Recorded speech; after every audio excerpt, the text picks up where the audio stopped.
Phillies fans are everywhere. They've danced their way to New York, they've danced their way to our nation's capital, and they arrived in Pittsburgh turning the Steel City red, even those 9 days into their journey as lifelong Phillies fans. The Phillies finished a tough three-city trip on a high note, delivering a much-needed win and rewarding those who followed. Unpack and relax for the next 11, because your Phillies are home.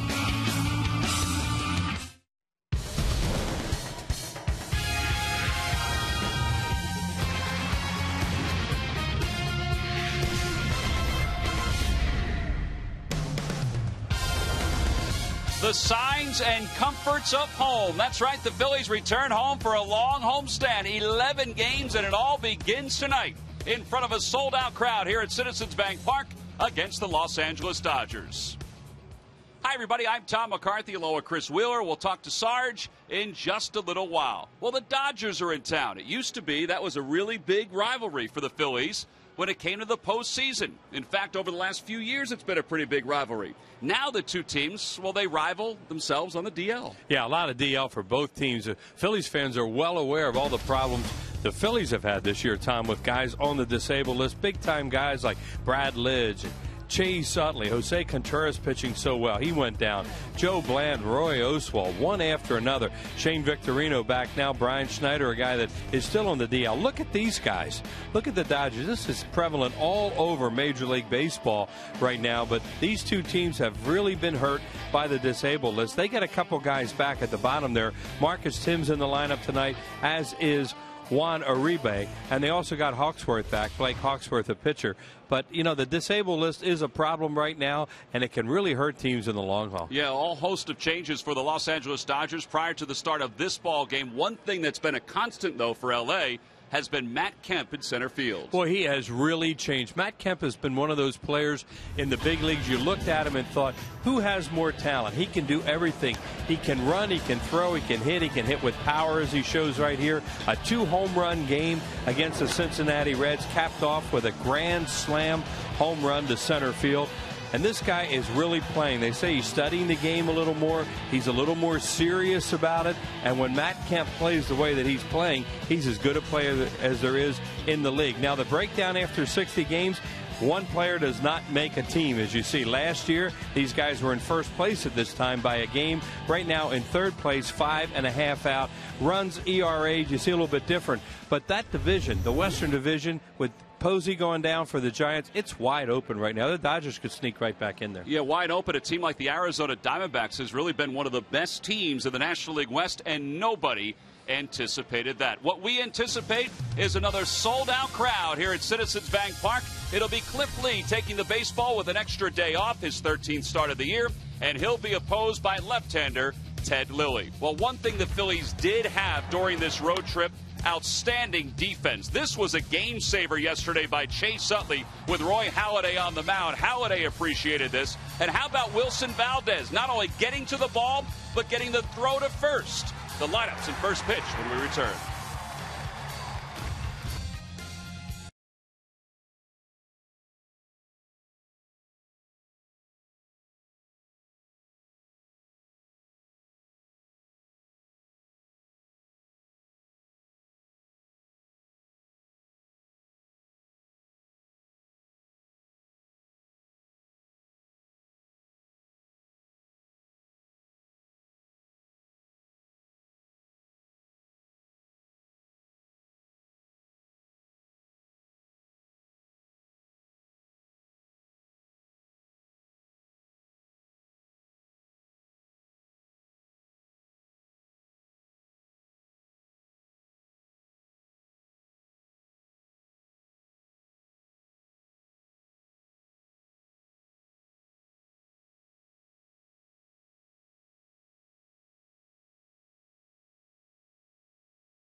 Phillies are back home after a long road trip in which they went 4-5, but they find themselves 3 games up in the National League East, 3.5 ahead of the Atlanta Braves. So they're in pretty good shape right now as they start this 3-game series against the Los Angeles Dodgers. Well, there's baseball to be played, and also the Major League Baseball Amateur Draft will take place tonight. We are looking live inside the Phillies draft room. The Phillies' first pick is number 39 in this year's draft. And some of the folks who are there include Pat Gillick, who's going into the Hall of Fame later on this year. Marty Wolliver, who's in the far end of the table. Gene Shaw, who's sitting to the right side next to Rob Halladay. Ruben Amaro is sitting with his back to us next to Dallas Green. Charlie Kerfeld just turned to look. So there's a whole cast of characters in that room getting ready to make the first selection for the Phils. Yeah, they're going to have to wait a while, but you know that's the price of being good all these years. And also signing free agents the way that they've been able to do that. You know, they don't get the pick for quite some time. Yeah, the 39th pick, it'll probably be after the ball game is over. But if the selection is made, we'll let everybody know who the Phillies take. And part of the reason is because of the signing of Cliff Lee, which is certainly worth it as Lee gets set to make his start tonight for the Phils. Well, back in 2009, National League Championship Series, game number 3. Who could forget Cliff Lee on the mound against the Los Angeles Dodgers? And he was dealing that night. And he had everything working that night, Wheels. Yeah, there was a curveball there. Just unbelievable postseason for Cliff Lee that year. He carried right into the World Series and pitched great against the Yankees after dominating the Dodgers the way that he did. And now he's back and facing a very, very different Los Angeles Dodgers team here tonight. Right, that was Russell Martin that went down on strikes. He's now with the Yankees, and there's Lee celebrating after the Game 3 victory. 8 innings, 3 hits, 10 strikeouts. He threw 114 pitches that night against the Dodgers. Let's take a look at the Dodgers starting lineup for tonight's ball game, brought to you by Xfinity, only from Comcast. Leading it off at shortstop, Jamie Carroll. Aaron Miles, the second baseman, bats second. Marcus Timms is in left field hitting third, followed by Matt Kemp, the center fielder. Juan Uribe's over at third, followed by Casey Blake at first base. Jerry Sands is in right field batting seventh. Hitting 8th is Rod Barajas, who since leaving the Phillies has really beat up the Phillies. And on the mound is Ted Lilly. And they'll face Cliff Lee, who on the year is 4-5 with a 3.94 earned run average. And he's trying to figure some things out, Wheels, as we get into the month of June. We see more hits than innings pitched. Walks are low, strikeouts are high.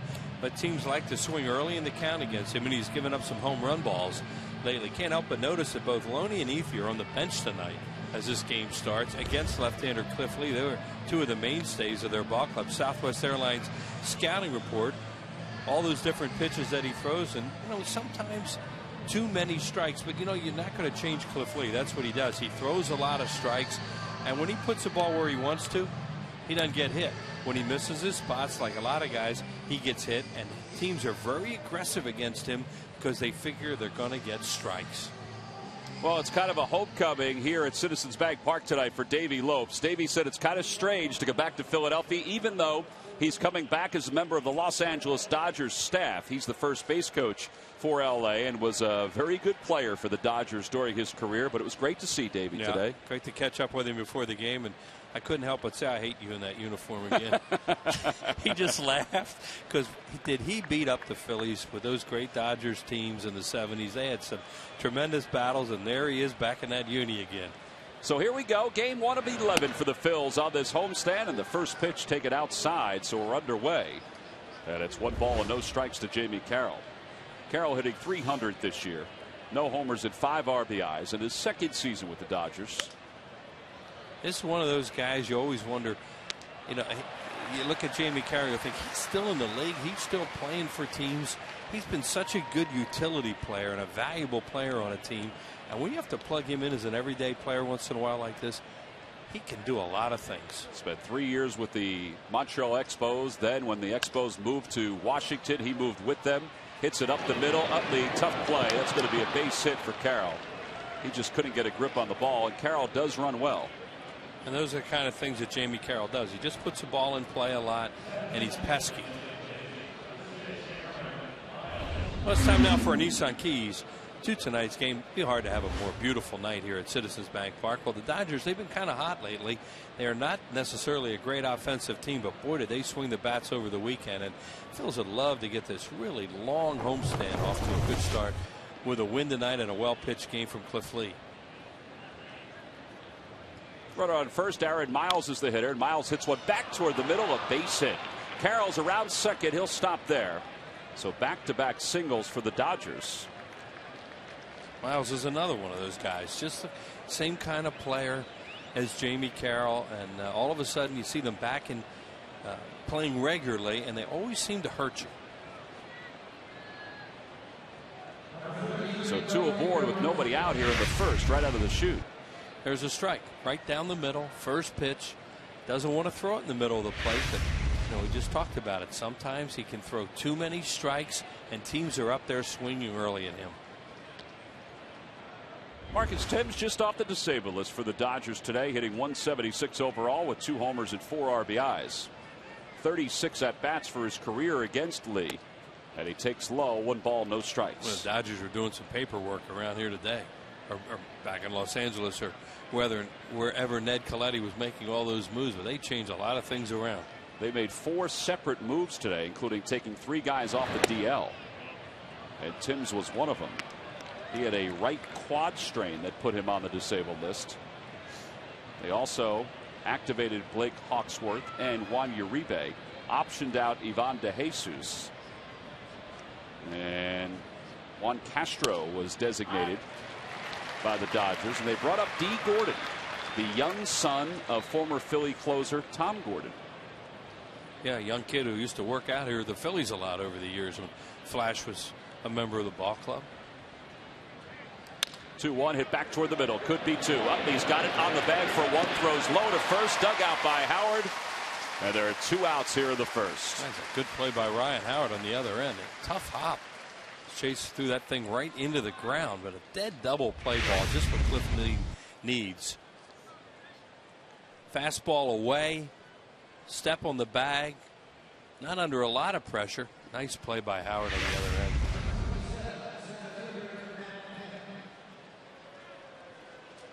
So 2 outs here in the first, and the very dangerous Matt Kemp will be the hitter. Kemp was 7 for 11 in the series against the Reds this past weekend. He had 3 home runs, and look at what he's done over his last 9 games. Well, he's been one of the talks of the league this year, the way he's turned things around. And he's always had the talent, but maybe not the desire, maybe not the attitude to be good, and they say right now he does. See his particulars this year: first in RBI with 48, second in home runs, 5th in batting average. It's 6 RBIs in a game against the Reds, stuff we showed in the opening. Takes a cutter for a strike, and it's 1 ball and 1 strike. Evidently a lot quieter right now and not as vulnerable to breaking balls away from right-handed pitching. Doesn't matter with Lee as a left-hander, but they say you really notice a difference. He doesn't chase as much away when a right-hander's on the mound.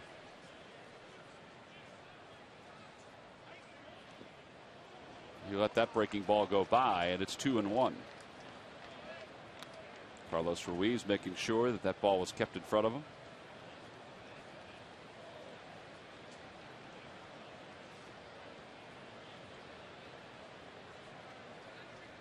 It seems funny playing these guys without Ethier and Loney in the lineup. Ethier hitting .222 against lefties, Loney .176, so that's one of the reasons why both are out of the lineup tonight.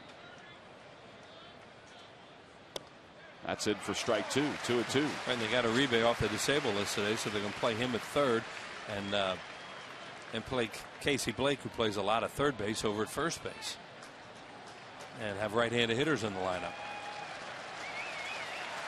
2 balls, 2 strikes, the count to Kemp. And called strike 3 right at the knees. He let it go by at 93 miles an hour. First strikeout of the night for Cliff Lee. He worked himself in and out of a jab here at the top of the first. No runs, 2 hits, 1 man left, and 1 big strikeout. We go to the bottom of the first. It's the Dodgers nothing, and the Phils coming up.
First inning, a scoreless game. Let's take a look at the Phillies starting lineup. It's brought to you by Xfinity, only from Comcast. Leading it off in center field, Shane Victorino. Placido Polanco hits second. Chase Utley bats third, followed by Ryan Howard at first base. Ben Francisco's in left field. He'll hit fifth. Carlos Ruiz does the catching, and he'll bat sixth. Dominic Brown's in right.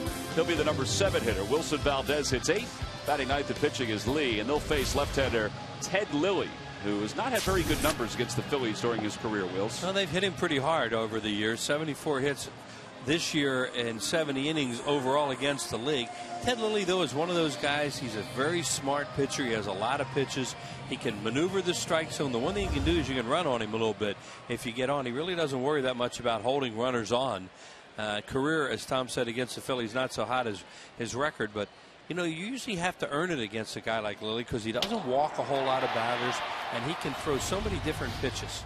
Shane Victorino leads it off here at the bottom of the first. Victorino takes for strike one. Likes to cut his fastball into right-handed batters. He'll throw a big old slow curveball up there along with, you know, regular fastball, slider. Coming off a start in which he struck out a season-high 8 batters.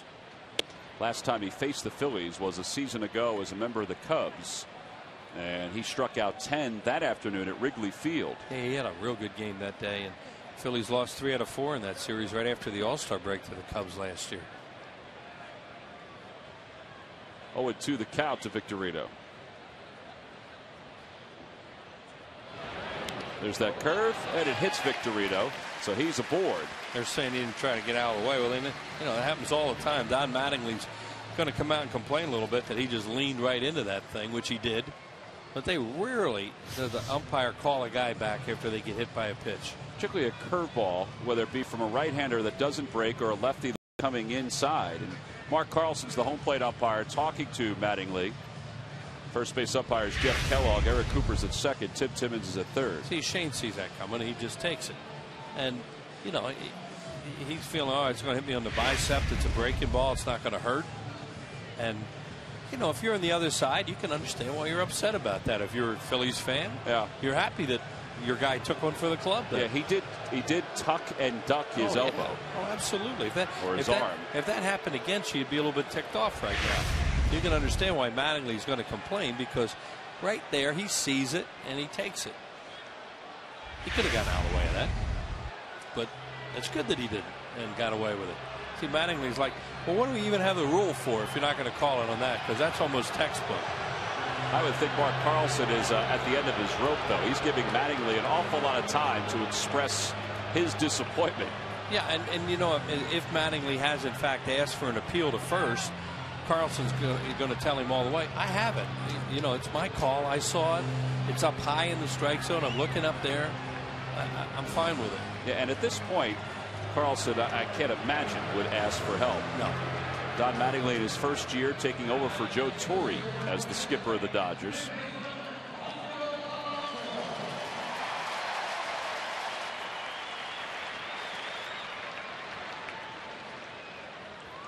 Nobody out. Runner at first. Placido Polanco's the hitter. Polanco riding a 7-game hitting streak. 11 for 34 on the road trip. We'll see if Victorino decides to take off at all during these sequence of pitches to Polanco.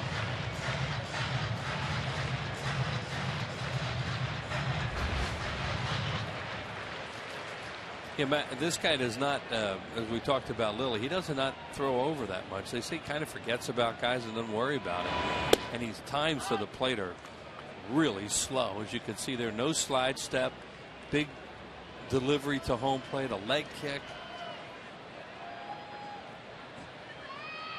A guy you definitely can run on. Kind of takes a page out of Greg Maddox's book. Maddox never really worried about guys trying to steal. He just worried about the hitter and getting through the inning. Yeah, that was interesting. Davey, we were talking to Davey about that. Runner goes. Ball is swatted towards short. Backhanded by Carroll. He throws out Polanco. Nice play there by Jamie Carroll. We were talking to Davey about that on the field, you and I, and he that's what Davey Lopes said, that maybe he made him think about Maddox, because Maddox just didn't worry about it because he figured he'd get the next guy. But Maddox is Maddox, and Ted Lilly's a good pitcher. Ted Lilly's won 117 games during his major league career. Greg Maddux won more than 300. Here's Chase Utley. Greg Maddux will be taking that trip to Cooperstown one day as a really important person. Chase hitting .239 this year, a home run and 3 RBIs. He's hit in 3 consecutive games, and he made a heck of a defensive play yesterday that really helped the Phillies. Heard you can steal third on Lily too, because he really forgets about runners at second. Carroll keeping Victorino close. And this time he turns around, so maybe they're trying to have him pay more attention to runners. We saw Carroll go in and have a conversation with Lilly, and I'm sure Don Mattingly has reminded him of that too, and probably reminds Rod Barajas of the base runners, just to keep an eye on them as well.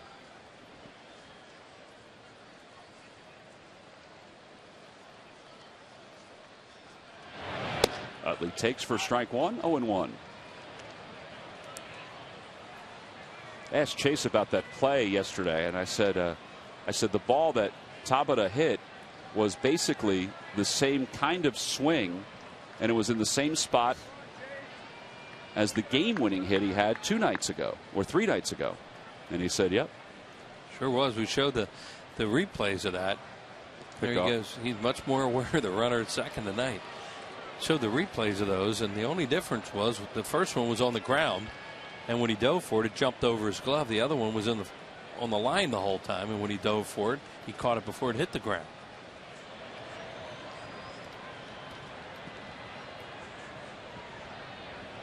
Oh, and 1 the count to Utley here in the bottom of the first. Victorino spun his wheels. Utley was nearly hit by that pitch. He almost took one. Don Mattingly could have handled that one. Shane Victorino was going then, as Tom said. He spun his wheels down there. He looked like he got a pretty decent jump and was going to try and steal third. Great time to steal third if you can make it.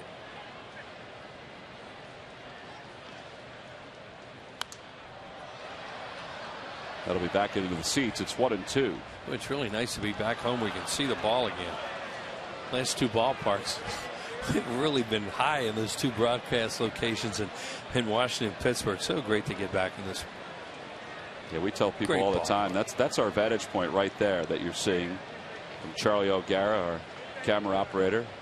This is where we're sitting in the Harry Callis broadcast booth. It's Christine waving behind us. It's our boss. And it is a great vantage point.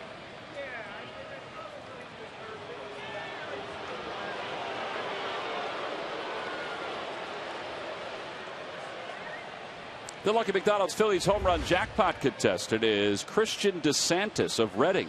If Phillies hit a home run in today's ball game, Wheels, Christian could win $500. What does that mean, Tom? It means the Phillies have not homered in 145 at bats here in June. Right. It means they're due. Overdue. Down the right field line, and he's a little out in front of it. Almost talked him into it.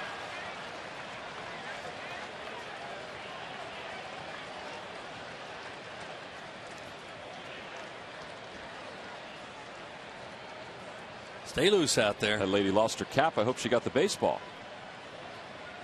That thing was coming out there in a hurry. In the sunshine. You know, the sun was a little distracting. It was tough to see the ball.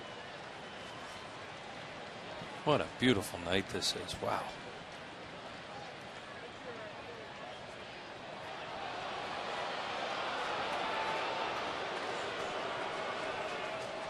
On the Toyota Major League scoreboard, the wraparound series between the Brewers and the Marlins is underway.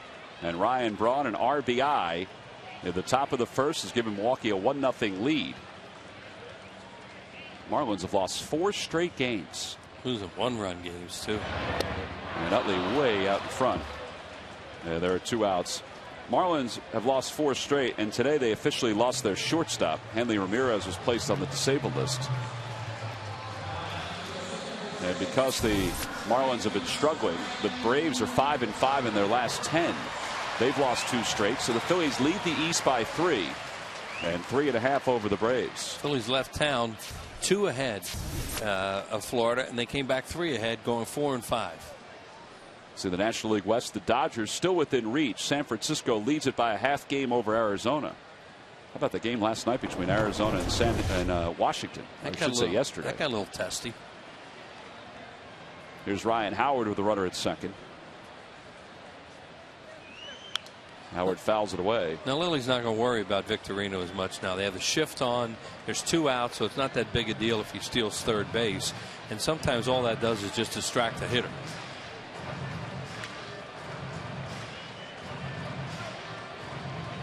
Shane, one of those guys way quick enough to score on a base hit to the outfield from second base.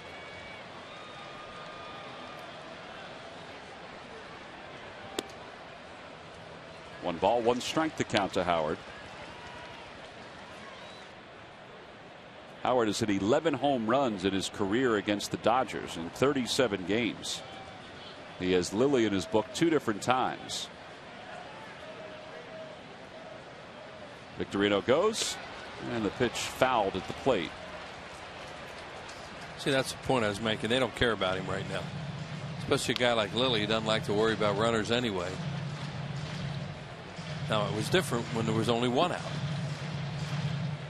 Right, because then a fly ball could have scored Victorino from third on a sac fly. Right, or they might even play the infield back and give you a run. See, Lilly's allowed those 12 stolen bases. Tommy Hansen, with that sort of hook in the way he throws, has allowed 16 for the Braves.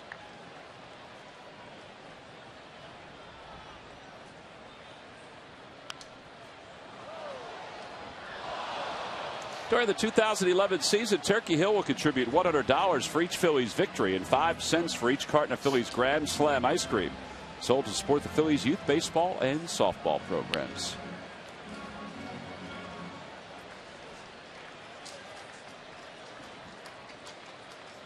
Howard had a long at bat yesterday against the Pirates, and it resulted in a sac fly. Almost a slam. This ballpark, it would have been a grand slam home run.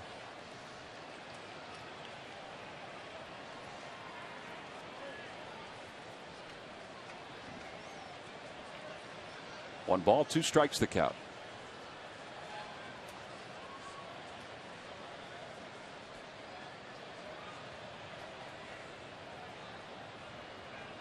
Victorino went again, and Howard fouled it off again. Uribe, the third baseman, isn't even bothering to go over to third. Then Francisco waits on deck. No, as you said, it really doesn't matter that much, and they're showing you that with the way they're not even reacting. And sometimes that can be very distracting to a hitter when you do that, especially a left-handed hitter.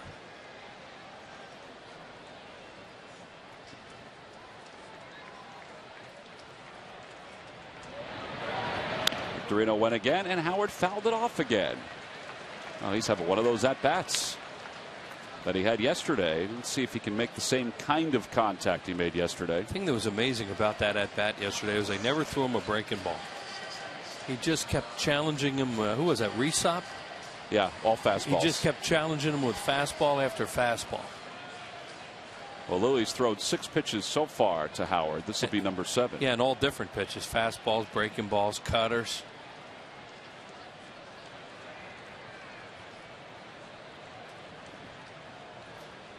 Takes a long look into Barajas, and now Barajas asks him to step off.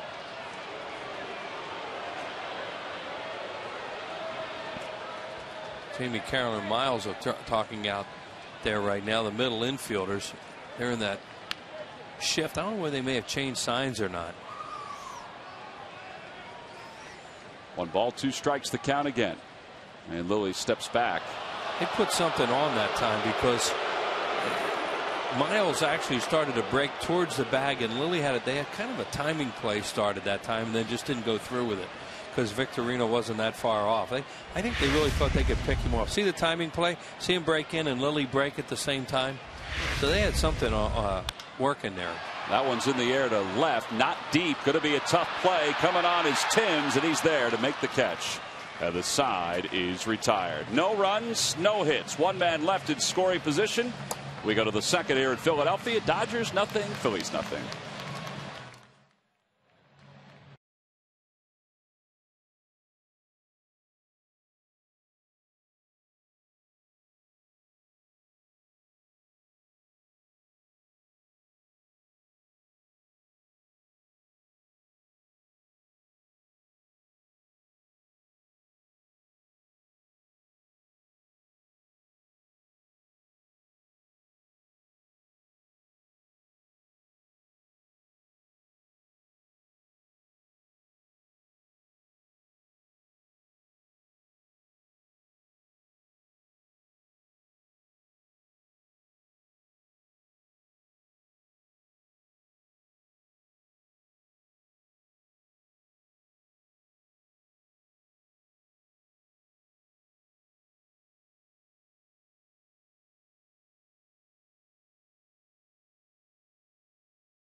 Philadelphia. Crowd still settling in, getting ready for this 3-game series. Another look live inside the Phillies draft room. And the draft is underway. The Phillies draft 39th in this year's initial stages of the Major League Baseball amateur draft. Here's the first 5 picks. Pittsburgh, with the first overall pick, took UCLA's pitcher Garrett Cole. Pretty good pitcher. And in fact, he has a teammate that is also scheduled to go in the first round. See, the kid from Virginia went second. Yep. And Trevor Bauer is the kid who went third from UCLA. So 2 UCLA Bruins, and they're out of the College World Series. So they can negotiate and go on to wherever their teams want them to go. Here's Juan Uribe. The last time we saw him, not a happy moment. As you look at the top 5 overall picks going in order, with Pittsburgh starting first. Dylan Bundy, right-handed pitcher, goes to the Orioles. Bubba Starling, the first position player, goes to the Royals. Juan Uribe hit the home run that basically ended the Phillies season last year. That ball to right field, and when he hits a ball to right field, it's totally an accident. Because watch him bail and wail. He just pulls off everything, and there he goes. Did he go? Yes, he did, says the first base umpire Jeff Kellogg. What away. You know, if you throw him anything middle in, you're just asking for trouble. And that pitch that he hit out last year was away from him, and he somehow got a late swing and hit it in the first row. Still can see Jason Worth plastered up against the wall, trying to catch it as it won the game for the Giants and eventually the series. Here's the curveball and a good block there by Carlos Ruiz, and he swung at it. Well, one God, here's Casey Blake. Blake is a former teammate of Cliff Lee. They both played in Cleveland. And he's out in front of the first pitch. It's 0-1. Blake played for the Indians from 03 to 08. And Cliff Lee was there from 02 to the first part of 09. And Blake's been very much involved in those league championship series, Tom, that you were talking about early on. Right down the middle for strike 2. It's 0-2. Blake, the third baseman on those teams. He's 2 for 14 on this road trip for the Dodgers. And overall, hitting .276. In the air to left center field. On the run, Victorino, and he's there. It hung up there for him. Makes the catch for the second out. Looked like a cutter, slider, something really boring in on the hands of Casey Blake, and that thing wasn't going to go anywhere. And I think Victorino thought maybe he was going a little bit further when it came off the bat because he had a full swing at it, and then it just died. Shane ran it down. Here's right fielder Jerry Sands, the 2010 Dodgers minor league player of the year, and man, was he hot to start the year at AAA. Yeah, and he did some good things for the Dodgers when they first brought him up too. He's playing a lot of left field for them, and developed quite a following at Dodger Stadium. Takes a breaking ball in the dirt. It's 1-0. Well, to start the year down in AAA, he was 12 for 40 with 5 home runs in his first 10 games. So he was hitting .400 when they brought him up. Tim's got hurt. They had a lot of injuries. We showed all those DLs at the beginning of the show tonight, and you know he has had an opportunity to be brought up and play. There's D. Gordon, who was just brought up today, Tom Gordon's son. 166 stolen bases in 4 years. Not even 4 years in the minor leagues. That's a lot of stolen bases. Yeah. Swing and a miss, 2-1. So the number 4 on the sleeve of the Dodgers, and of course that's for the great Duke Snider, who passed away recently and was one of the great Brooklyn Dodgers. And then out in Los Angeles,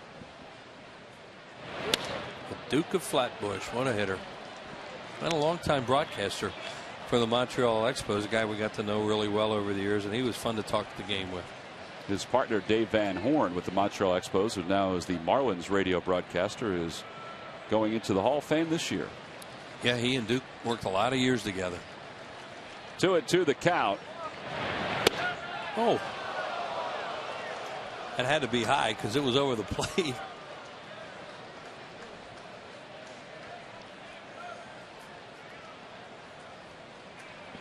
I think that surprised Sands.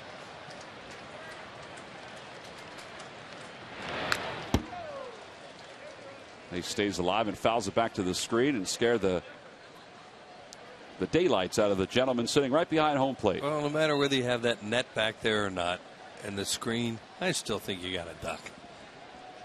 The gentleman in the blue golf shirt who just reached forward. He's checking out that net. Yeah. Ball 4. First walk issued by Cliff Lee. Well, those Florida Marlins who are finishing up their series against the Brewers will be here next week to finish up the homestand against the Phillies. Tuesday, Wednesday, and Thursday. It's a 4-game series. Wednesday the 15th is a split day-night doubleheader. 1:05 is the first game, and then 7:05 is the second game. And in fact, the 1:05 game is rescheduled from the rainout on April 16th. If you want tickets for any of those 4 ball games, go to Phillies.com and make your purchase today. Barajas has hurt the Phillies, as Tom said, quite a bit, and early in the count on fastballs. And he takes on the inside corner. That was a cutter. It's 0-1. Barajas 0 for 12 against Lee for his career, but he's a .329 lifetime hitter for the Phillies, who hit nowhere near that as a member of the Phillies in 07. No. But when they picked up Rod Barajas, they thought they were getting a really good player. It just didn't work out for him here, and he's moved on to other towns and done fine because he's always been a pretty good backup. And in this case now he's catching a lot for this team. Russell Martin's gone. Deano Navarro, who caught in the World Series for the Marlins for the Rays against the Phillies in 08, is their other catcher.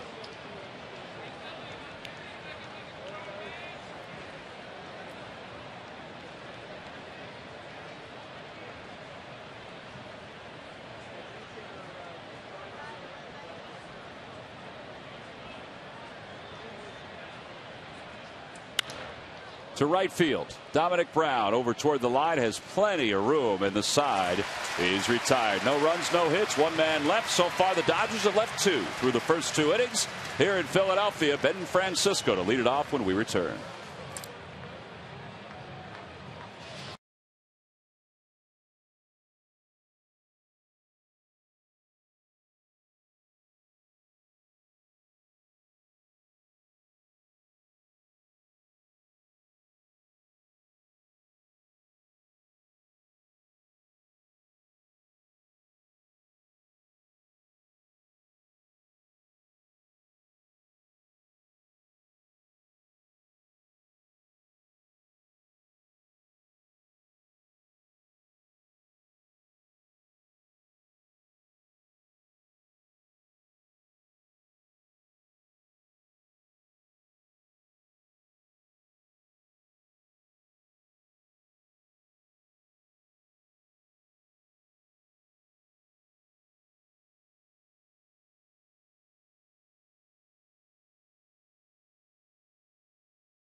Hey, every weekday starting at 12:30, feed your hunger for Philly sports without leaving your desk. Tomorrow, Sam Donnellan stops by for a bite. Take a lunch break with Rhea Hughes tomorrow starting at 12:30, only on CSNPhilly.com.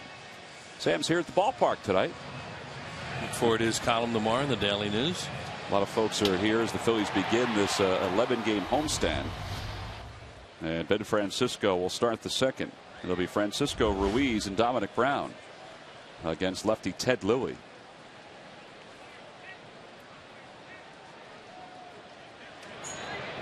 Ben did not play a whole lot on the road trip, but he did wind up with 5 hits in 14 at bats. So he hit .357.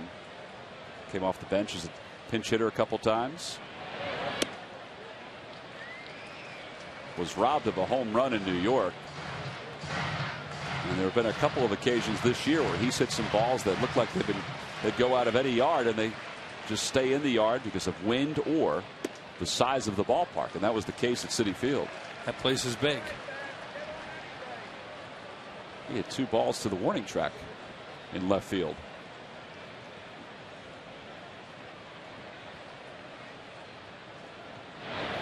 Takes the 3-0 for a strike. Well, he's got a fan club here tonight, Wheels. Maybe that'll get him jump started. It is Dollar Dog Night here at the park. That's a bullet right towards center, and Kemp goes back on it to make the grab. 1 away here in the second.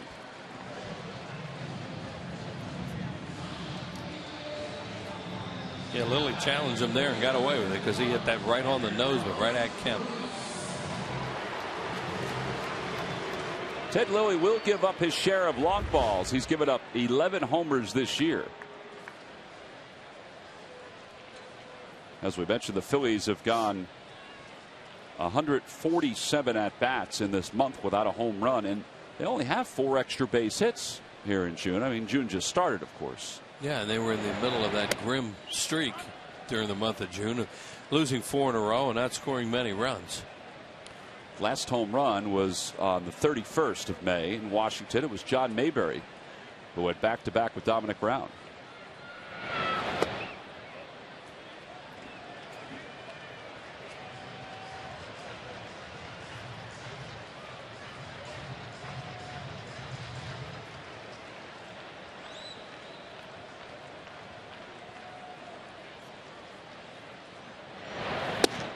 Inside, 2-1.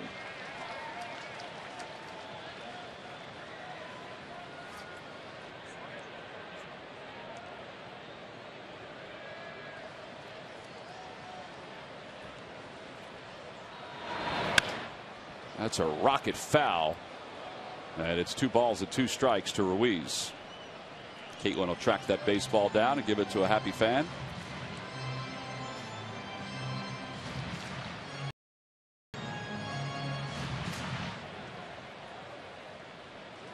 I'm glad Caitlin got out of the way of that ball because it was smoked, and that young lady is very happy. Ruiz way out in front. A pop up right around the mound. Uribe, the third baseman, comes down and makes the catch. 2 away. So 2 outs here in the second. Yeah, the Phillies just finished up a series against the Pirates. They haven't done well against the Central this year, but they have done well traditionally against the West. I mean, that's pretty good considering they have to go out west a couple of times to build up those numbers. Yeah, one of the places they've really played well is San Diego. They've built up those numbers with a lot of wins at that ballpark. And of course here at home, they've done exceptionally well against the West. Dominic Brown takes inside, 1 ball, no strikes. Significant he gets a chance to play tonight against a left-hander. Charlie called Raul Ibanez in for a little talk tonight and just said, look, I really want to sit you tonight. You know, you're one of the guys that hasn't had a day off for a while as far as in the lineup goes. And he and Raul were okay after that conversation. When Charlie put the lineup out, then he decided to use Dominic and play him against Lilly, who's not a nasty left-hander. And there's Raul getting a deserved game off. Raul collected his 1,000th career RBI in yesterday's ball game. Grounded to second. Big hop for Aaron Miles, and the Phillies go down in order here in the second. So 1, 2, 3 go the Phils. We've completed 2. We go to the third, still scoreless against the Dodgers.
question. Log on to Phillies.com. Go to the fans section for all the information. And please submit your answer on the subject line.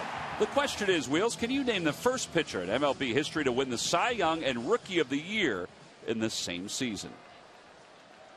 Well, if yesterday was a cookie, that's a brownie right there. The answer will be revealed in the 7th inning. You think that one's easy, huh? I do. Dodger fan mixed in with the Phillies fans, mixed in with the Dollar Dog fans. That's right. It's Hatfield Dollar Dog night here at the ballpark. This is not a good stroke right now. Ted Lilly. If in fact he swings. He's really close to the plate. Yeah, really close for a guy that goes up there wood chopping. Ted Lilly is 0 for 21 this year. 2 for his last 75. Look at him just standing there. That's what he does. Stands right on top of the plate. And he's really not that interested in hitting, even though he appears to be since he's so close. Takes for strike one. 2-1. See, now there are folks out there saying, okay, he's ready now. It's 2-1. No, he's not. Well, if he is, I want to see that hack. No. He may swing now with 2 strikes. This is not a part of the game that Lilly likes, as opposed to Cliff Lee, who can't wait to get up there. Slaps it foul. Now, who do you think is the more challenged hitter, Ted Lilly or John Lennon? Lennon probably has a little better stroke. I mean, Lilly. Well, just watch this. To left field, Ben Francisco, a foul ball. Let's hope he's okay. He took a pretty good tumble. Yeah, I mean, that's the only place Lilly's going to hit it with that swing. Great effort by Ben. I mean, they have him over there near the line because he's going to be late on it, and he can't quite get there, and now he's defenseless. Trying to cover up as best as possible. Oof, he could have gotten hurt. Really could have hurt his shoulder. He went up high as he tumbled into that padding, which was a good thing. They're moving over even further now. Look at Lilly making contact. We've seen him before when he goes up there and he just doesn't swing a lot of times, so there's 2 strikes on him. Opposing pitchers are 6 for 66 against Cliff Lee. Look where the outfielders are. Over to third, and Polanco on the grass throws out Lilly, 1 away. To his credit, boy, he really ran that ball out too. Well, he's now 0 for 22. He was thinking, I got myself a hit. Well, he has 29 hits. No. Yeah. That's right, he does. Yeah, 29 hits, yeah. For a 100 batting average. But he's now 2 for his last 76. Right. He must have been a better hitter when he was younger. He might have worked on it more. You know, he was in the American League a little bit with the Yankees. Maybe he lost it there. And Cliff Lee, on the other hand, boy, he likes to hit. Jamie Carroll reached on an infield single his first time up. Takes outside, 1 ball, no strikes. Carroll over the years, one of those guys you watch him, you thought this guy's going to be a coach or manager someday. It just looks like he knows the game, and knowing people from the Dodgers who were around him just sing his praises all the time on what a baseball player he is, how he has such a total grasp of the game and understands how to play it correctly. Not the most talented guy, but gets a lot out of his tools. Well, he's a lifetime .277 hitter. Pretty good. Chokes up. Not many guys do that anymore.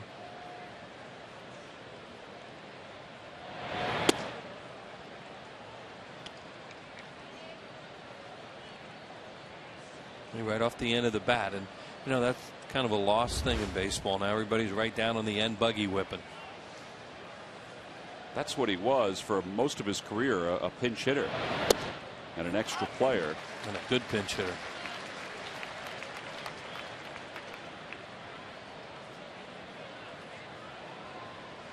Aaron Miles waits on deck. That guy had 5 hits in the opening game against the Phillies a number of years ago when he was with the Cardinals. Base hit for Carroll into center. Look at him fight that thing off. Takes a wide turnaround first, so he's 2 for 2. Hey, if you're hitting the road, take the Phillies with you this season. Subscribe to MLB.tv today to see every Phillies game live or on demand on your computer and your favorite devices. Visit Phillies.com to order and to get more details. MLB.tv. Baseball everywhere. One out. That brings Aaron Miles to the plate. Miles also singled his first time up. Be careful with Miles. He could try to bunt for a base hit, so they have Polanco up. They could play hit and run with a guy like this.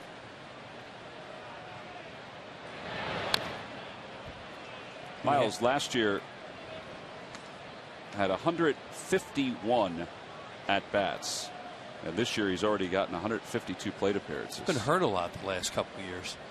And you see the defense for the Phillies. He got those 5 hits when he was with the Cardinals, I believe, on an opening day here.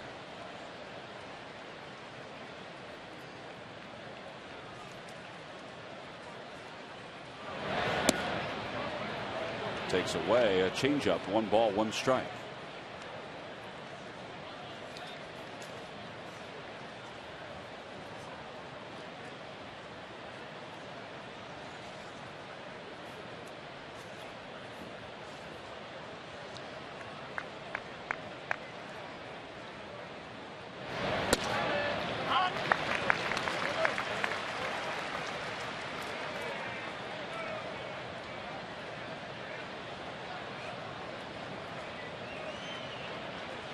Davey Lopes, who has helped refurbish the Dodgers running game just as he did with the Phillies.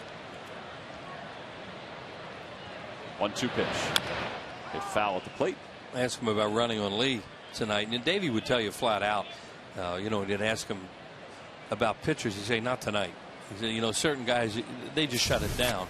And he basically said that about Lee, that he's so quick that it's difficult to run on him. See what the Phillies did the 4 years Davey was their base running instructor. And as Davey said today, 4 great years. Yeah. He loved this place. He loved the city. He loved the organization, the fans. Everything about being here was a plus. And he wants the fans to know how much he appreciated the way they accepted him. Breaking ball, swung on and missed. Miles was fooled on that pitch. 3rd strikeout for Lee. 2 outs here in the 3rd.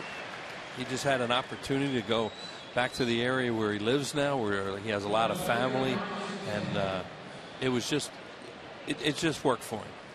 But he really enjoyed those 4 years here. He couldn't say it enough times. And even talking today, he said it was kind of weird to come back, but it was great to see everybody. He was right back behind home plate with Pete Buchanan, Sam Perlazzo, Charlie.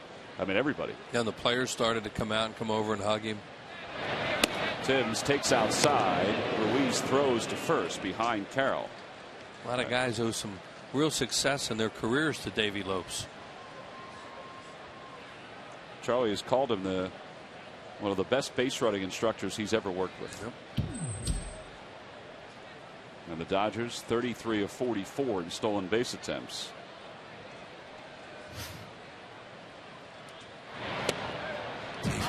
Davey used to have that thing, you know, he'd tell a guy, all right, now this is what he's doing, and you know, we can go now. And he said he'd look over there and the guy was still there. He said, you see it? And the runner would say, yeah. He said, what are you still doing here?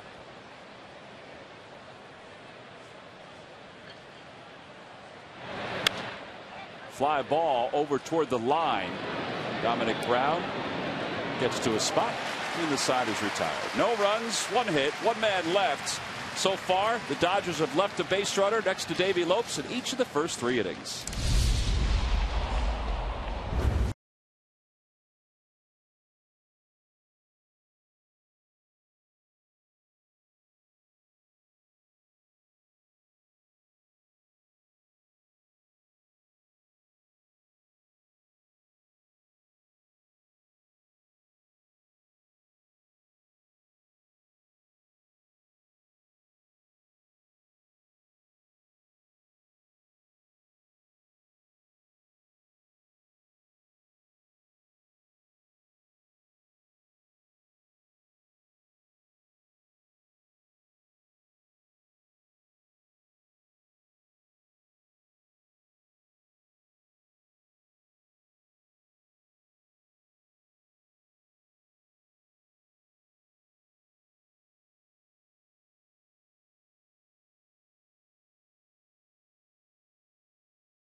Airlines. Southwest Airlines new Rapid Rewards. Unlimited reward seats and no blackout dates. Buy Xfinity only from Comcast, the official HD triple play provider of the Phillies. And buy AT&T, the nation's fastest mobile broadband network. Standing room only crowd here at Citizens Bank Park, enjoying another Hatfield Dollar Dog Night at the Yard. We go to the bottom of the third. Wilson Valdez leads it off. Takes upstairs. 1 ball, no strikes. Jimmy Rollins moving around better today, according to Charlie Manuel, and not on the disabled list. And you hope that he continues to progress and getting back quickly. In the interim, Wilson will play shortstop. Rollins had an MRI earlier today, and Ruben Amaro said that the results didn't show anything that they didn't know already, and that he was really moving around a whole lot better than he was yesterday in Pittsburgh. And they were very encouraged by what they saw from him today. I think the MRI was done just to make sure that there was no damage done to that knee. And Jimmy was moving around the clubhouse earlier today. Music was playing. Charlie also gave updates on Brad Lidge and Brian Schneider. Brad had a little bit of a setback this past weekend, but did throw today, and the hope is that he's going to come back to Philadelphia, get his arm checked out by Dr. Cicciotti, just to make sure that there's nothing else wrong, because he did feel something when he threw today. And at 1 ball and 2 strikes, the count to Valdez.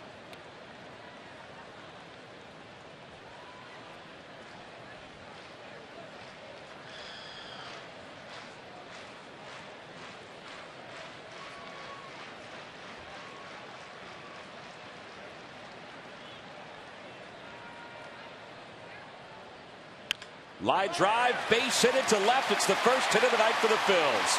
Valdez will get to second, so he's there standing. He's clapping his hands. And that's a pretty good swing on a pitch by Louis to keep the hands back ever so slightly.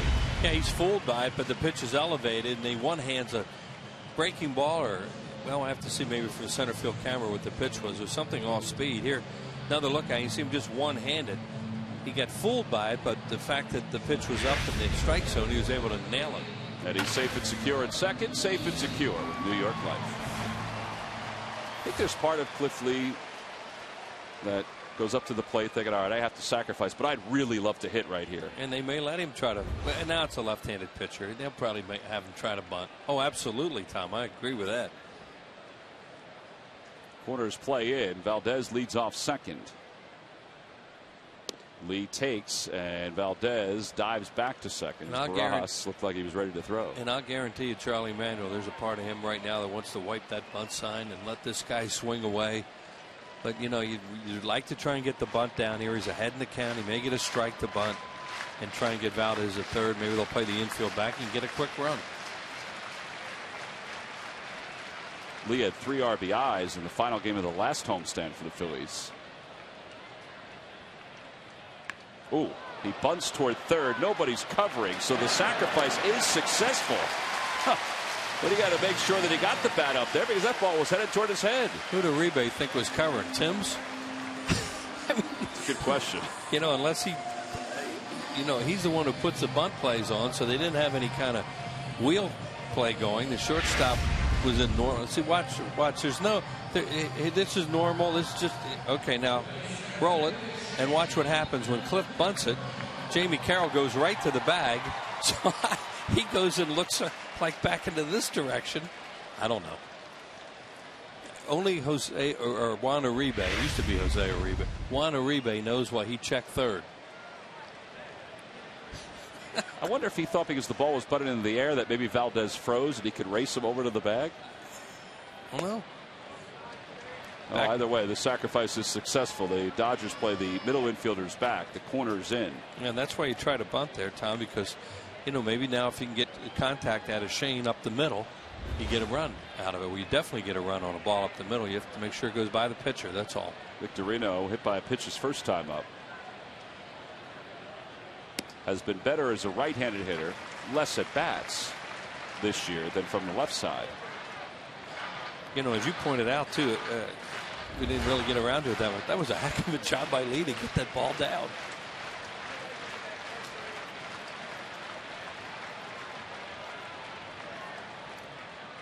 We really can be selective. 3-0.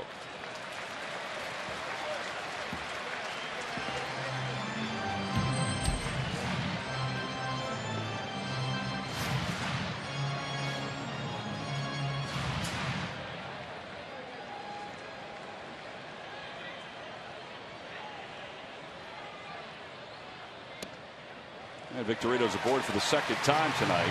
First walk issued by Lilly. So first and third with one out. Hey, join the Fanatic as he unveils his new children's book, The Philly Fanatic's Philadelphia Story, at the Independence Visitor Center on Friday, June 10th at noon. Guests will be treated to a special reading of the book, a drawing lesson with the illustrator, surprise visitors, and more. I'll be there on Friday, Wheels. Good. Ben Franklin's going to be there as well, plus the Fanatic. Well, Ben Franklin should be a very interesting character to talk to. He accomplished a lot in this town. I just saw that document that he signed when we were in D.C. last week. First and third with one out with Polanco up. Infielders are in a little up the middle to try to turn two. Yeah, it's almost like Lilly decided with Victorino he was just going to throw a lot of slow stuff off the plate, and if he walked him, they could play for a double play against the guy who does hit into double plays in Polanco. His numbers have dipped with runners in scoring position. You still like him, though, in this spot. Update from down in South Florida. The Brewers have put a 3-spot up thanks to Prince Fielder's 3-run home run. I would expect that it was a long one because he doesn't hit short ones. No. 14th of the year. It's now 4-1 Milwaukee. Hit one of the seats in left center the other night. They had a man at third, nobody out. Did Milwaukee didn't score earlier.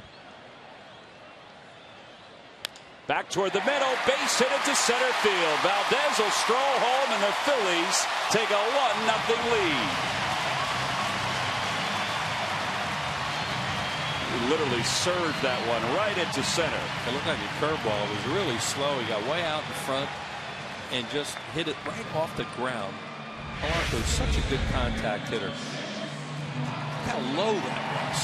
It's almost like he hit it off a tee. There it is again. Right off the end of the bat, and that's what happens. You make contact, good things can happen. So Valdez, after the leadoff double, sacrificed over to third by Cliff Lee, and then scores on the base hit by Polanco. And Polanco now has hit in 8 consecutive games. The Phillies have a chance for some more with their number 3 hitter, Chase Utley, up.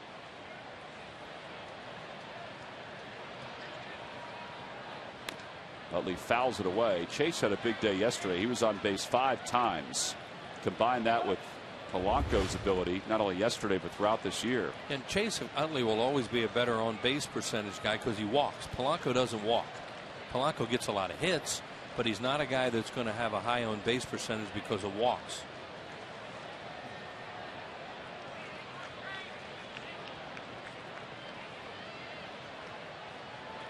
Thinking about running again is Victorino, but then there he didn't even look at him that time. That doesn't mean he won't look around this time, but that time he didn't even look at him. Didn't even give him a courtesy. What do you think? You wait one more and see if he does it again and then go? That's what's so difficult about being a Major League Baseball player and being a base runner in this spot. I don't know. If he were to do it 2 times, yeah. I don't think he's setting a trap for him. Then look again. Line drive to center. Matt Kemp floats back, makes the catch. The runners can't tag. Kemp kind of caught that ball off to his left, so if Victorino had gone back and tagged a little earlier, might have been able to get to third. But they're 2 away. It'll leave things for Ryan Howard. Here's Kemp taking it off to the side. It fooled him a little bit. Now he looks up to see if there's any movement on the bases. You know, with 1 out, with nobody out, you have to be back there tagging up. With one out, you get caught in between sometimes, right, whether you should do it or not. You know, he's still in scoring position, but I know what you're saying when the outfielder retreats like that and is backing away. But your first thought as a base runner is not to tag up in that situation. This is with nobody out. Here's Howard with 2 on and 2 outs. I was surprised that he went back that way, you know, to make the catch that way. I think it fooled him. It hooked a little bit on him.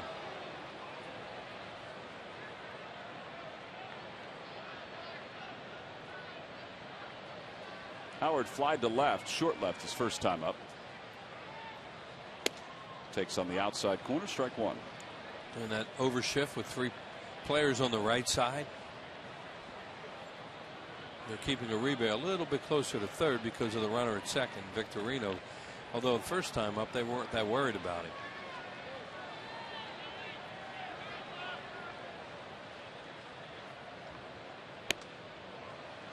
He's going in and out on Howard a lot. No pattern so far.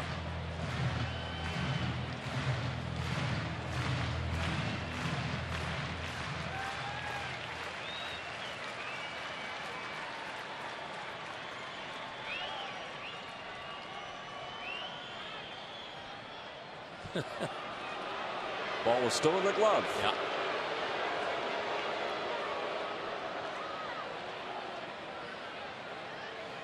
Looked like Cliff Lee before he throws a first pitch every night.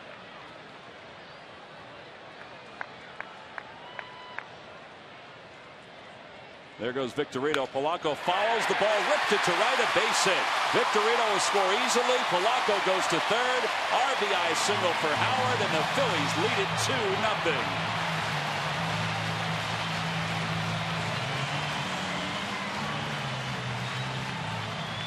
Well, by putting both runners in motion, it assured the Phillies that Polanco was going to third on that ball. Brian Howard gets a pitch to hit there. Boy, look at the top spin on that thing. It started out as a line drive, came down in a hurry. Yeah, they're just running on their own there, and Polanco followed Victorino, and then as Tom said, he winds up at third base. Phillies lead it 2-0. They still have 2 runners on with 2 outs here in the third. Here's Ben Francisco, who lined the center his first time up. Hit the ball hard. Good job of them in this inning, making contact, mixing in a walk, running his pitch count up.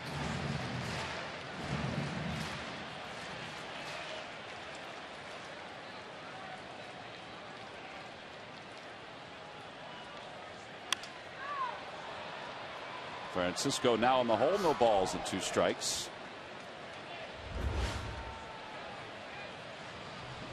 There are some pitchers I would think a hitter doesn't want to get to 2 strikes if they don't have to.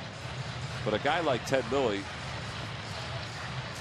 I wouldn't think it's that bad to get to 2 strikes. You know, he can't get you with his fastball, you would think. Yeah, he doesn't have nasty stuff out there. He has a lot of different breaking pitches. He can really fool a hitter is more than overpower him, is your point. Polanco still at third as Barajas blocked that ball.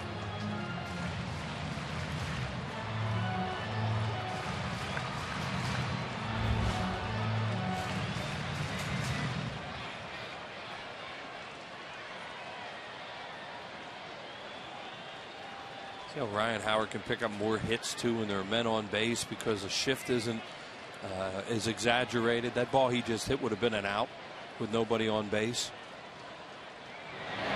He had one of those yesterday in Pittsburgh that would have been an out. Turns into a hit because there are men on base. So, you know, the more men that can start to get on base in front of him, the more hits he's going to get and drive in runs if he can make contact because they can't exaggerate the shift. He now has 47 RBIs, which helps Cliff Lee's cause, and Lee helped his own cause with a sacrifice bunt in this inning. 1-2 the count to Francisco. Tried to sneak a fastball in the inner half. Really, he used to really be good at that. He doesn't throw as hard as he used to, and he doesn't cut it, I don't think, as hard inside as he used to. That used to be a tremendous pitch for him.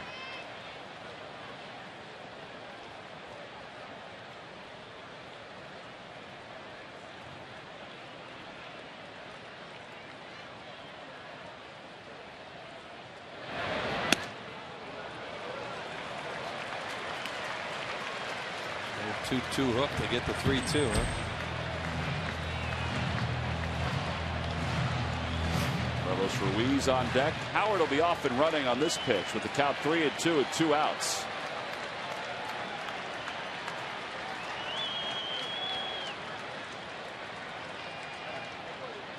There he goes. And a call, strike 3. That looked off outside, but Francisco is rung up to finish up this third. He didn't like that call. I agree with him. The Phillies did get 2 in the inning. They leave 2. We go to the 4th. It's 2-0 Phillies.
Prices you'll love, like Avery shipping labels that never jam or smudge. Who but W.B. Mason? Top of the 4th here in Philadelphia. The Phils lead at 2-0, so Cliff Lee has a lead to work with. Lee has sat for a while. Doesn't usually faze him. And he'll go to work against Matt Kemp, Juan Uribe, and Casey Blake. 4, 5, and 6 for the Dodgers. Kemp struck out looking his first time up. Takes a little low. 1 ball and no strikes. Gary Matthews joins us here in the booth. Wow, those are serious numbers. Not even at the halfway point yet. That one's hit on 1 hop back toward the middle. Utley hesitates, but Kemp is retired. 1 away. Yeah, Kemp last year, Sarge, they said kind of underachieved. But he still hit 28 home runs and had 89 RBIs and played 162 games. That's a great year for a lot of players. I think what has happened, though, too, Tom, a lot of those instructors going to the paper, putting his name there and not saying favorable things, saying he's staying out late and so on. This guy's an all-star type player. For me, I'd take him on my team any day of the week. Here's Uribe. Struck out his first time up. Takes a breaking ball low. See, Cliff Lee has changed his pattern on a lot of the hitters there. He's getting ahead and throwing that breaking ball. You know, Wills had mentioned how he was throwing too many strikes, and that's why one of the reasons they were hitting him and hitting him hard. But it's his location of that fastball. But it's good to see that, you know, he's able to bring out that breaking ball.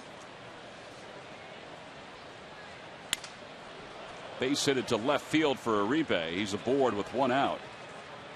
And that's the 4th hit for the Dodgers. Hey, online voting is now open for the 2011 All-Star Game in Phoenix. Help send your favorite Phils to this year's All-Star Game by voting up to 25 times at Phillies.com. Visit Phillies.com. Cast your ballot now for your 2011 All-Stars. Vote early, vote often, vote today at Phillies.com. There's also a great promotion going on here at the ballpark, too. You know, at Section 112 here at the park is the All-Star Kiosk.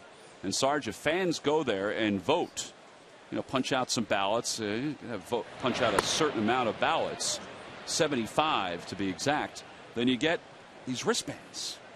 Sarge is wearing them. I've got them on. Yeah. I thought we were going to be using these for Thursday. It's supposed to be about 97. You can use them if you want to, Sarge. But fans will get a chance to use them if they vote here at the ballpark. Punch out 75 different paper ballots. And that's the way they used to do it all the time. Yeah. It kind of reminds me that Johnny B. Baker's in town there with these wristbands. Right. But I think this is pretty nice, and I think fans will enjoy them for sure. Did you wear wristbands when you played? No, I didn't. I was a little superstitious. If I had got a hit with one, I would, and other than that, would not. Well, right now, Placido Polanco, last time we checked, Sarge, was leading at third. But the others, you know, need to get some help from the Phils fans, and not only with the online voting, but also with the fact that the Phillies are home for the next 11 games here at the ballpark. That's pretty good. Well, that always helps. It definitely helps to get votes. But Polanco, he's going to be getting votes from some other, I'm sure, other cities just because of the way that he's been playing. Right, Detroit, St. Louis, they'll probably vote for him. And look at that, 1,303,817 votes already. Well, he's been awful consistent all year long. And a called strike three right on the inside corner to Blake. He came in with a fastball at 92. Fourth strikeout for Lee. Blake did not think so. Yeah, he's thinking that the ball is inside as it's cutting inside. That's just really a good pitch. Called a pitcher's pitch.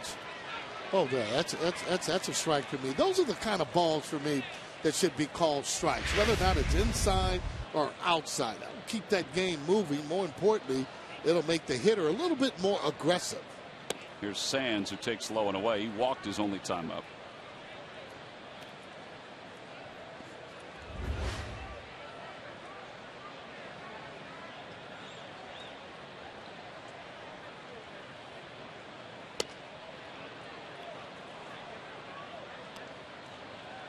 Better location so far tonight with that fastball that he's throwing.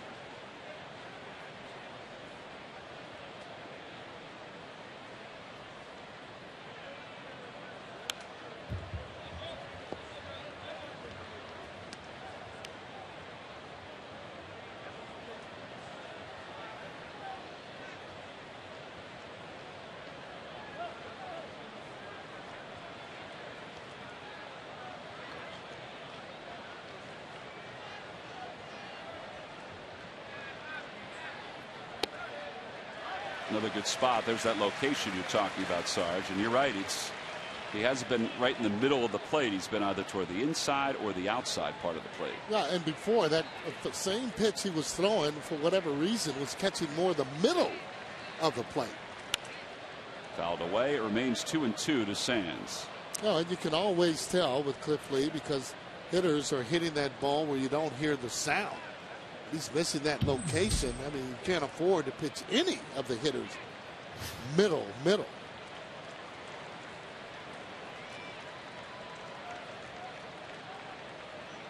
Has his signs from Ruiz. 2-2 the count. Kind of looked like the pitch that Francisco was rung up on to end the bottom of the third. Yeah, round the plate, I thought the ball went. Thought that was a ball to Francisco. Thought that was a ball, a little bit high. Runner goes. Pitch fouled away.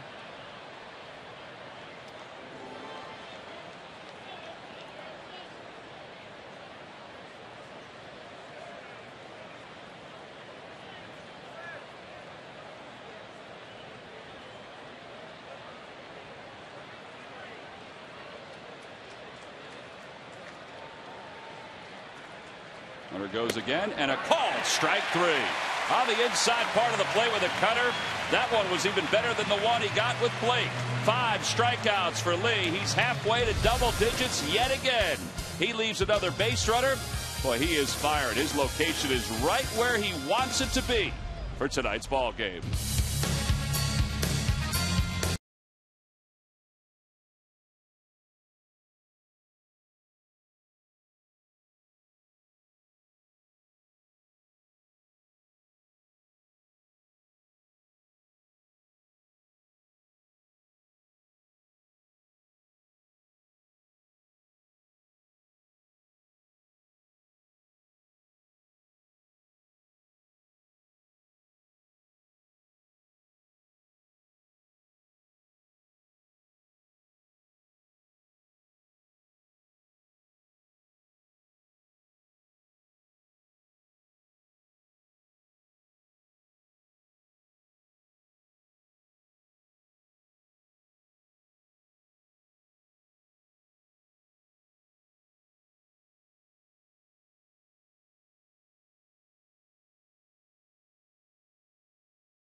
Mason. Who bought W.B. Mason for amazingly low office product prices? Buy the Pennsylvania Lottery. Play Hot 100,000. The new instant game from the Pennsylvania Lottery. Must be 18 years or older to play. Please play responsibly. And buy the Quality Plus Ford stores. Home half of the fourth. Phillies up 2-0. Carlos Ruiz leads it off. It takes a strike. 0-1.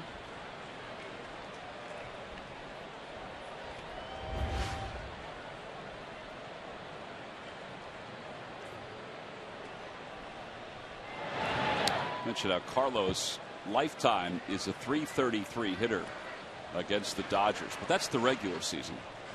In the postseason, he's done it even better. 10 for 29 in 2 different postseason rounds, hitting .345 against the Dodgers.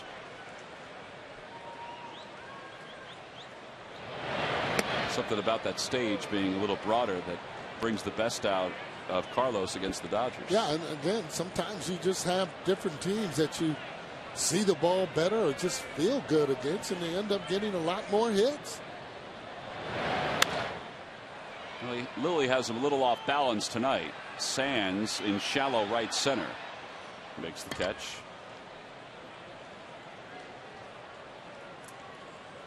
Oh, back down to South Florida. There's been a lot of offense so far. Ryan Braun has picked up another hit. He has scored a run. The Brewers lead it 6-2 at the bottom of the fourth.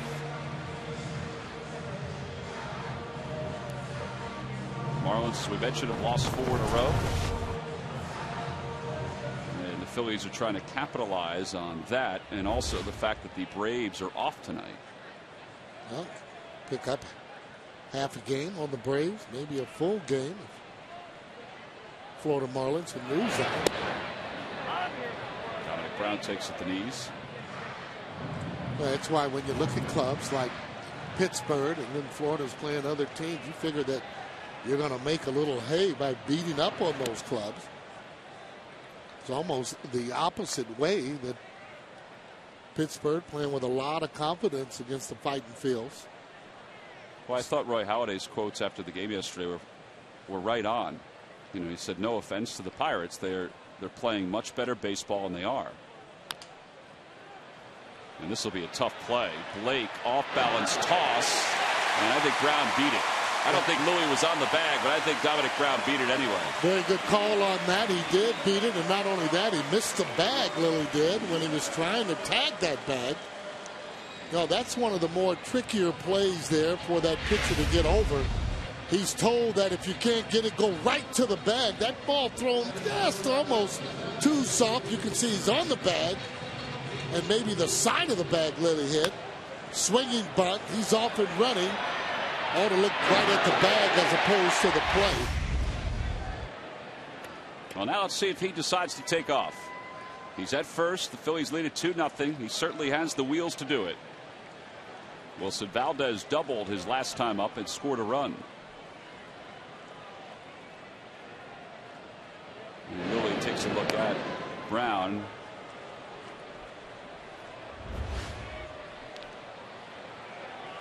Just to wrap up what Roy Halladay was saying, he said, no offense to the Pirates, they're a better club, and they are. But the Phillies felt like, that was a series where they should have and could have won more than one game, and it was good to get away with a victory yesterday. Yeah, I think they got energized, out hustled, especially in the games that they end up losing. And just couldn't really get a big hit when they needed one. Balls that were hit hard, they made pretty good defensive plays on it, but for me, starting really late in the ball game, trying to make a rally, always difficult.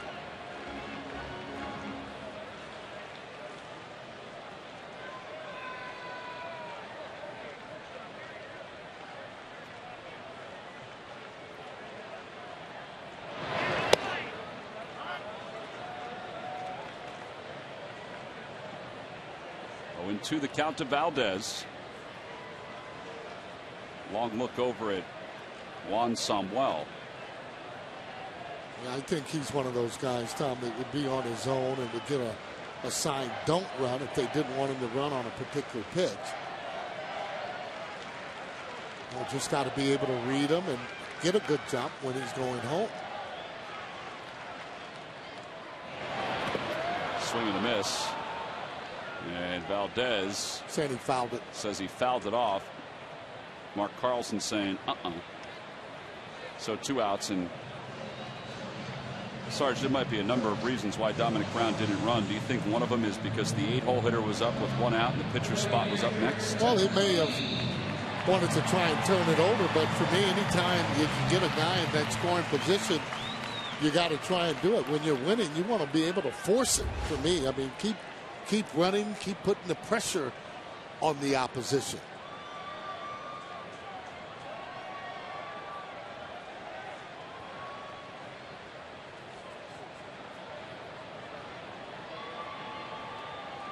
Lee sacrificed his first time up.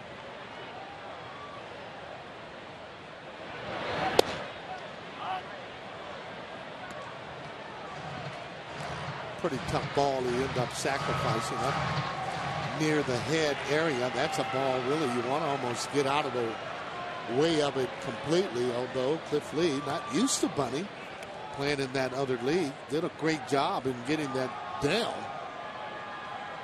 You might want to try and get out of the way of those high fastballs that are coming in to bunt.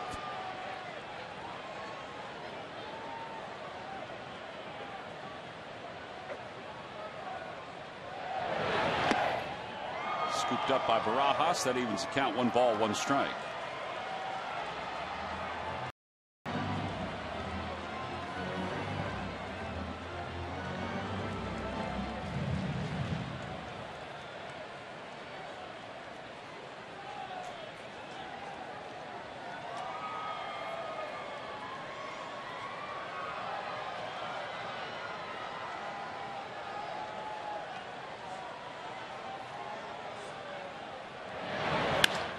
Lee the opposite way. Timms had him played over there, and he's able to pick up the slice and make the play. And the Phillies are down quietly here in the 4th. They leave 1 over at first. We go to the 5th.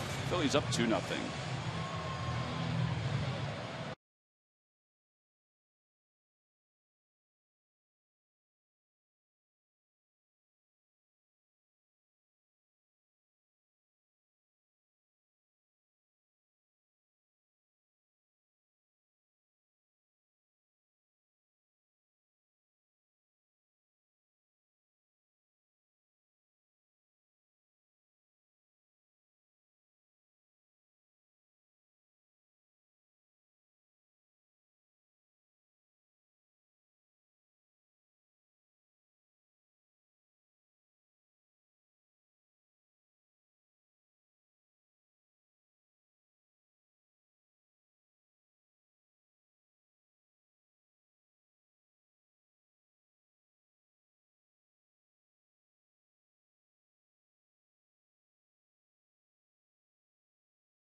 He's been working the inside and outside part of the plate in tonight's ball game. Well, so far he's been fine. You know, he's got a little better angle. He's lost it at times and then gotten it back pretty quickly, which is encouraging to see. Dude, I'm looking at him throwing a little bit more breaking balls and getting away from that fastball, getting those hitters to offer at it and getting some easy strikeouts there. Well, he's definitely trying to slow him down with his curveball, something he hasn't used much in the past. And, you know, he's got good fastball command for the most part, especially getting inside on some of the right-handers late in the counts. Dube, how much does the extra day off help these guys at this point in the year? Oh, the off day was big. These guys have been grinding pretty hard on me. We've been very lucky to get the innings we've gotten out of our starting pitchers. So they've thrown a lot of bullets this early in the year, and it's nice to get that extra day. That was a heck of a sacrifice bunt he had, too. Yeah, it was. Thanks, Dubes. All right, thanks, guys. So we go to the top of the fifth, and, you know, Rich Doobie, when he and I were talking earlier today, Sarge, I said, well, what do you want to talk about tonight? He said, I don't know, whatever you want to talk about. He said, let's not talk about bunting, though. But that was a heck of a bunt by Lee. We had to bring it up. Yeah, it really was.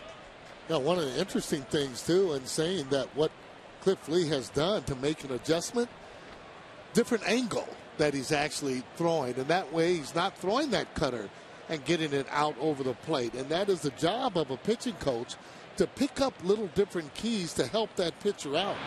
Even as good as Lee is or Roy Halladay, they all need help throughout the year on really staying the way that they should, staying in sync the way that they should in order to throw their pitches. Well, and that brings up a good point about all pitching coaches, whether it be Rich Doobie or Rick Honeycutt for the Dodgers. And it's Barajas when chasing after a high pitch. That's 6 strikeouts for Lee.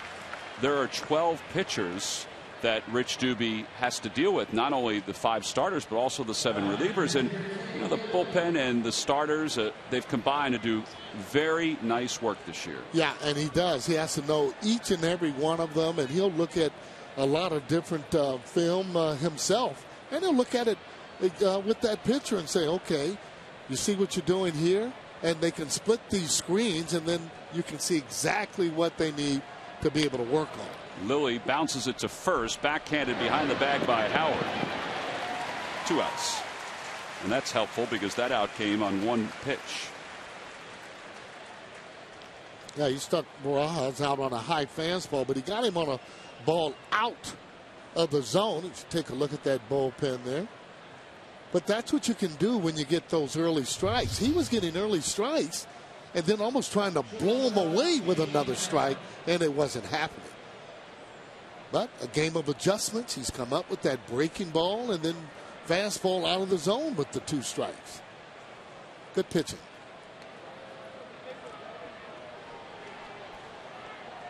Well, 2 gone here in the 5th. Here's Jamie Carroll, who's 2 for 2.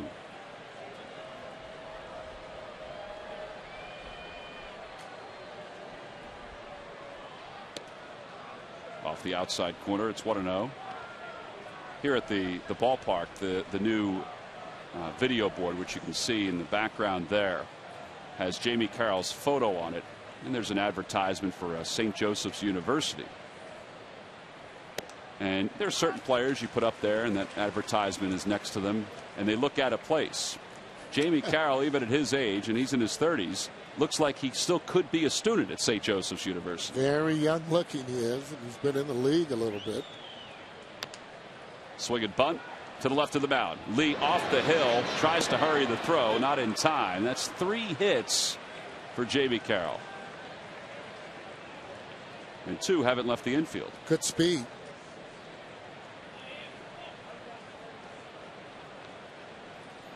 Difficult play for a left-hander. That's just hard play. I mean, there's no way I think they're going to get Carroll in running. They're just too fast in the runner. What's what you call a swinging bunt. Not only that, it starts to go toward the line. By the time he picks it up, you can see he's almost slowing down.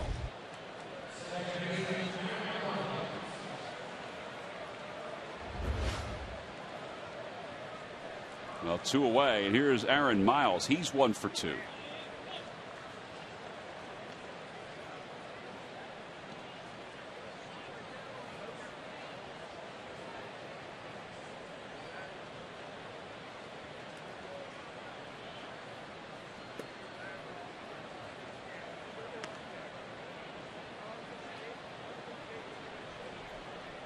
Miles has 2 hits in his career against Lee, 2 for 7.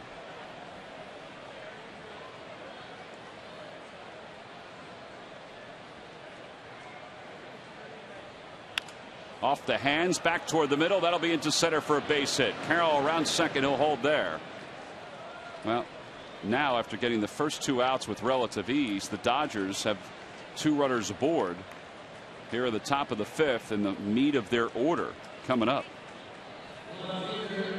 Hey, the Powerade Junior Phillies Club is for fans 14 and under. Members receive Junior Phillies Club backpack, a Carlos Ruiz poster and magnet series, plus you get a membership card, an opportunity to win fun prizes. Registration fee is $13.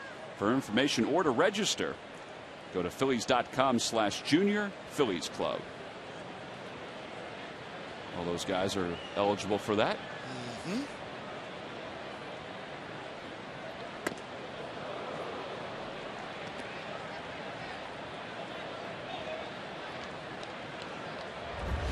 Tim's 0 for 2.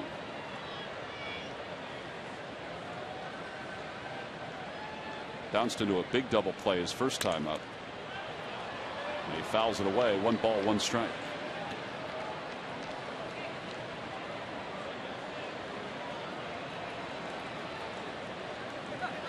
Big time prospect at one point in the Yankees system. Went over to Detroit, spent last year back with the Yankees.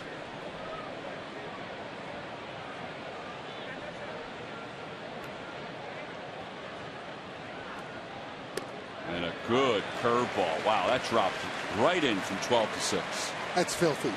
And this is after balls that he's thrown inside, just to kind of get him looking inside a little. And then he drops that curveball. And when you're ahead, you can get hitters to swing at balls that aren't strikes. Like that? Like that. And off balance is what he wants them to do. Hitters are off balance, you do less damage.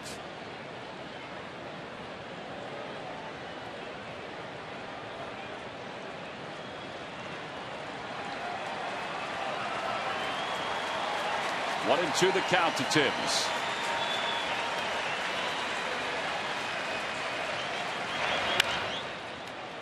Down the right field line. That'll slice out of play.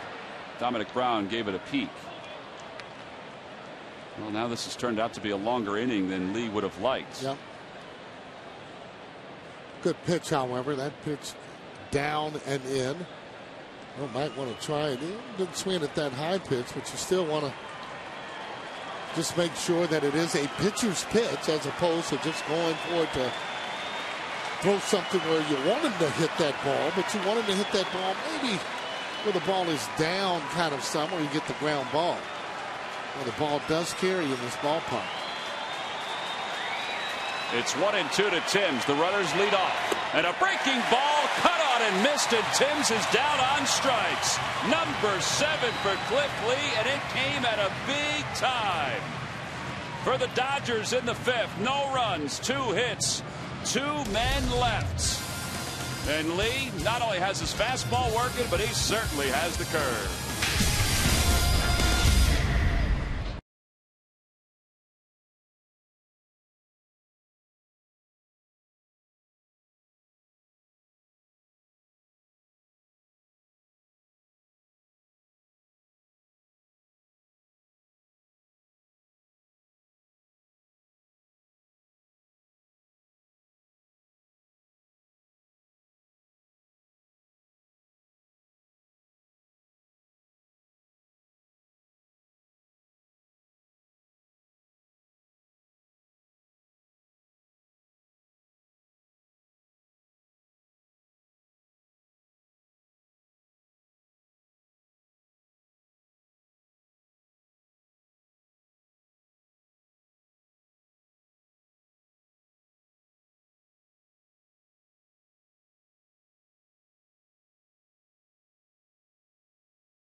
Lee as we go to the bottom of the 5th.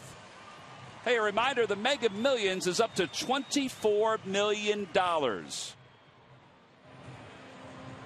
And that's Tuesday and Fridays is when that goes off. And if you need 1 million more, if 24 is not enough, Sarge, you've got the Powerball, which goes off on Wednesdays and Saturdays. Yeah, I'm not greedy. I'm just going to take that 24. It'll be fine for me. Hey, happy 50th birthday to Sherry. Sherry's here at the ballpark enjoying her day, and her friends and her family have put together a sign for her. Victorino leads off the 5th and takes a strike from Lilly. Victorino has been on base twice tonight. He's walked and scored. He's been hit by a pitch.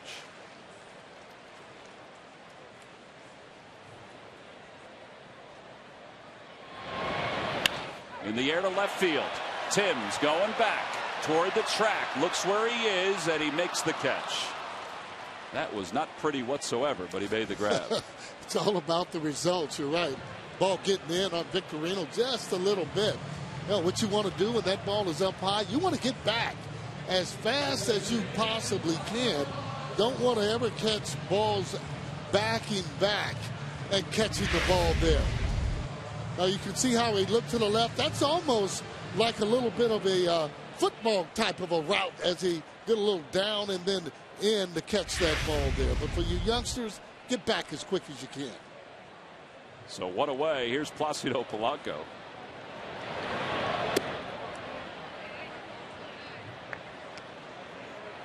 So Victorino's retired for the first time. Rick Sutcliffe, who's here in town doing the game for national television, was in our office earlier tonight. As Polanco hits one to center, Matt Kemp is over into the alley. 2 outs. And Rick Sutcliffe was a teammate of Sarge's at one point with the Chicago Cubs. That's correct, right? Yep. Oh, yeah. And Sut kind of relayed a story that he took Sarge's glove, because Sarge was an outfielder playing behind Sutcliffe, who was a pitcher, to Baseball Chapel one day so they could say a prayer over Sarge's glove. I thought that was a shot on his part. Yeah, I thought you thought that was pretty funny yourself. But I tell you one thing he liked, and I mentioned that, those game-winning hits. He liked that. He didn't complain about those at all, okay?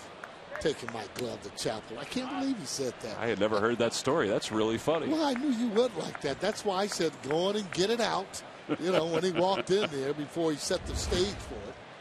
Rick Sutcliffe working tonight with Aaron Boone, who you saw sitting next to him. What a great year in winning the Cy Young in '84. Rick Sutcliffe, 16-1. Utley fouls it off his foot, 0-2.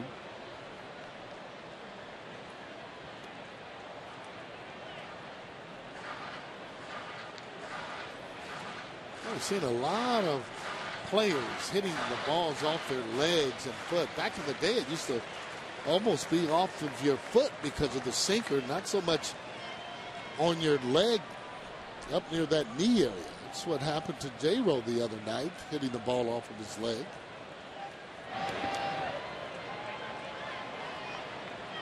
That was a 55-footer right there. Think about Chase, though, Sarge. He doesn't show any kind of emotion. I mean, you know, a lot of guys would go down on one knee. They'd walk around a little bit.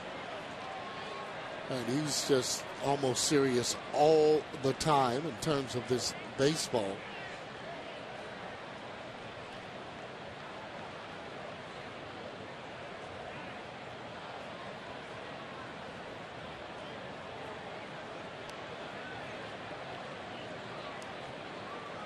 Ryan Howard's fouled a few pitches off his feet over the last couple games.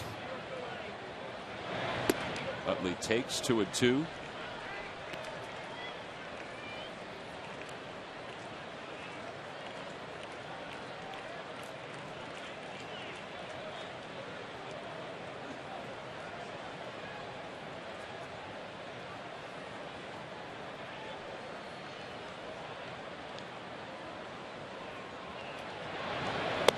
On the inside corner, that cut right on back on the black, and Utley knew it, and the side is retired. The Phillies go down in order. 4 strikeouts for Ted Lilly. We've completed 5. Matt Kemp will lead it off for the Dodgers when we return.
You're in need of a quick change of fate.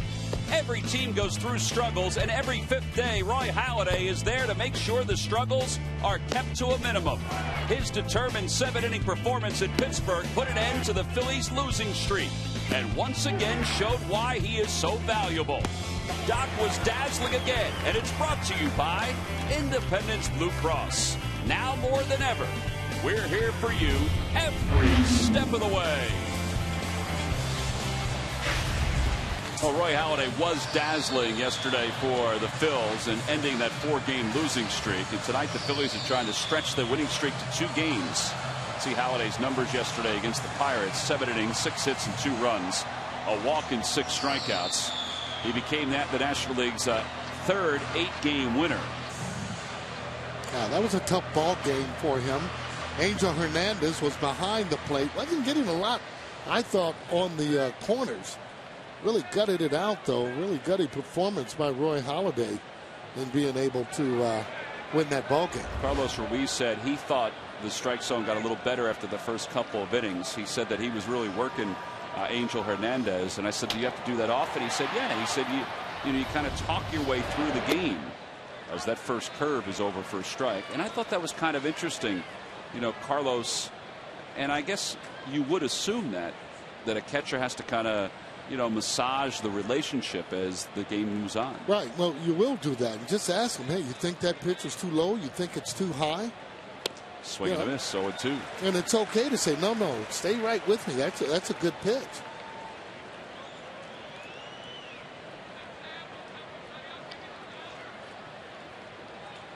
Oh, 0-2 the count to Matt Kemp. He's 0 for 2.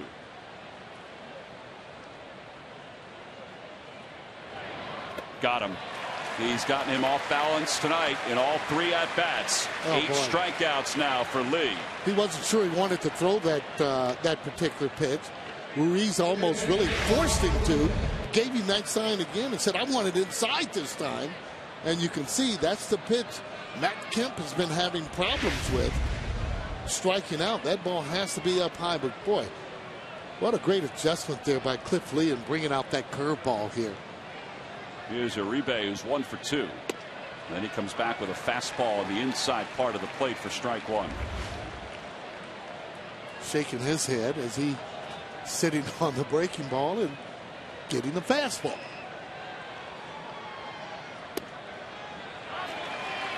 Uribe thought that was low. It looked like in the same spot.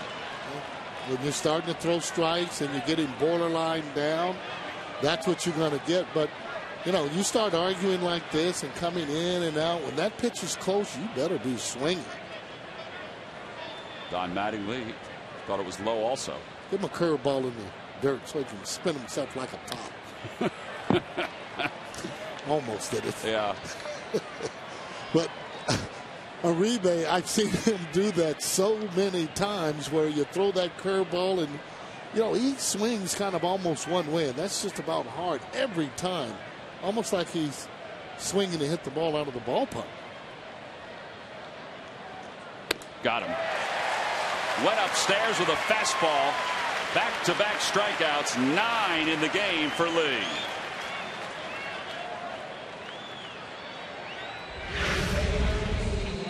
Out of the zone, high fastball. You see where he's sitting. See you later there, Uribe. Well, we said this is the start of an 11-game homestand for the Phillies, and 45,777, the second largest regular season crowd in the ballpark's history. Pretty impressive. Yeah, and usually when you come to the park, guess what? You're going to see just about a number 1 on the mound. Whether or not it's Oswald, Hamels, or in this particular case, Cliff Lee. Blake out in front of a curveball, 0-2. Man, those curveballs will give you nightmares. I mean, one after the other. You often wonder, why did you bring that out the last couple of games?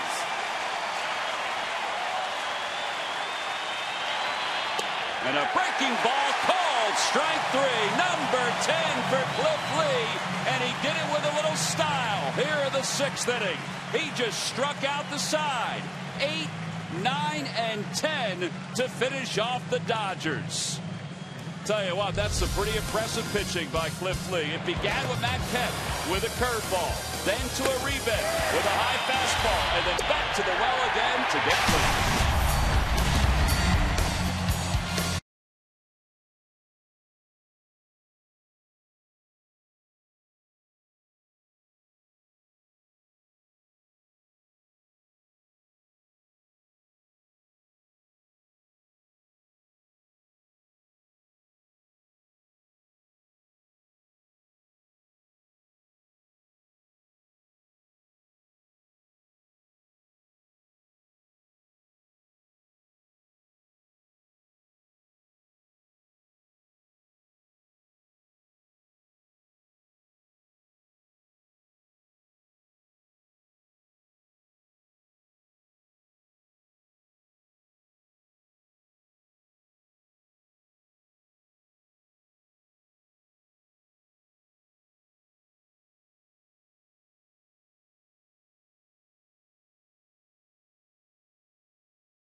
As we go to the bottom of the sixth, and the last pitch to Casey Blake.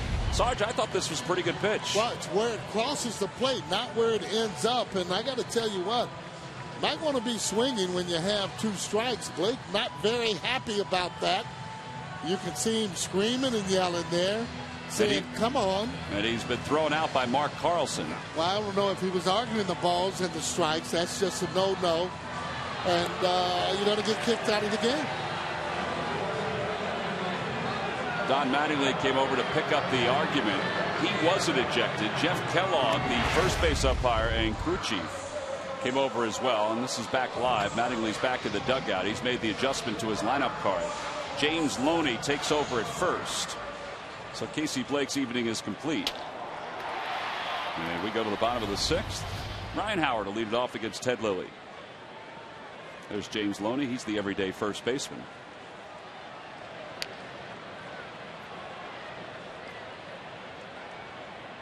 Howard's 1 for 2.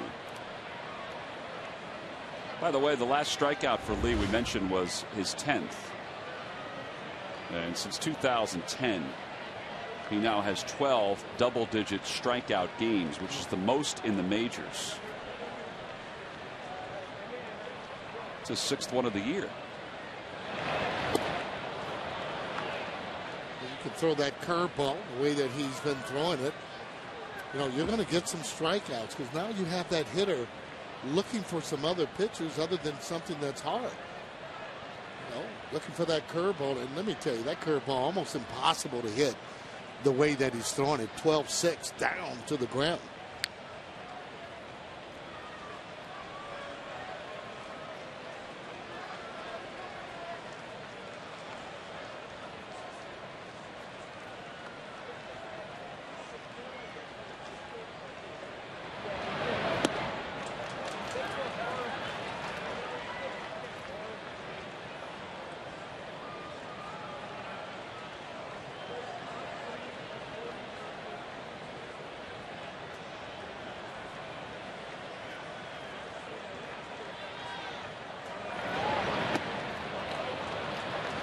Watch that pitch go by, Sarge, and it dawned on me that Lilly does have a good breaking ball. He sees the success that Lee's having with the home plate umpire with that curve. I'm surprised he's not throwing it more. Yeah, just not able to get it down, though, where he needs to.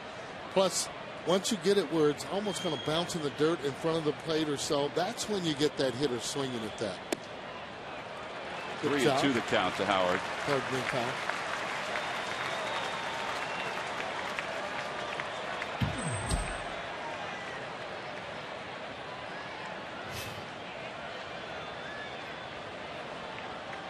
Well, he just kind of makes the hitter wait, you know, pitching on his turn.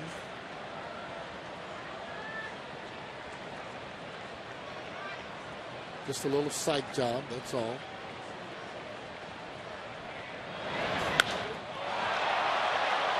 That's a mile high. And Howard's retired for the first out here in the 6th. Phillies baseball is brought to you by Citizens Bank. Where for homes? Talk to us today about how we can help guide you to the loan that's right for you. By Chevrolet. See your local Chevy dealer or visit ChevyDealer.com. And by Thomas Jefferson University Hospitals. Call 1-800-JEF-NOW. Another sellout here at Citizens Bank Park. As we mentioned, it's a Hatfield Dollar Dog Night here at the Yard. Ben Francisco is the hitter. He's 0 for 2.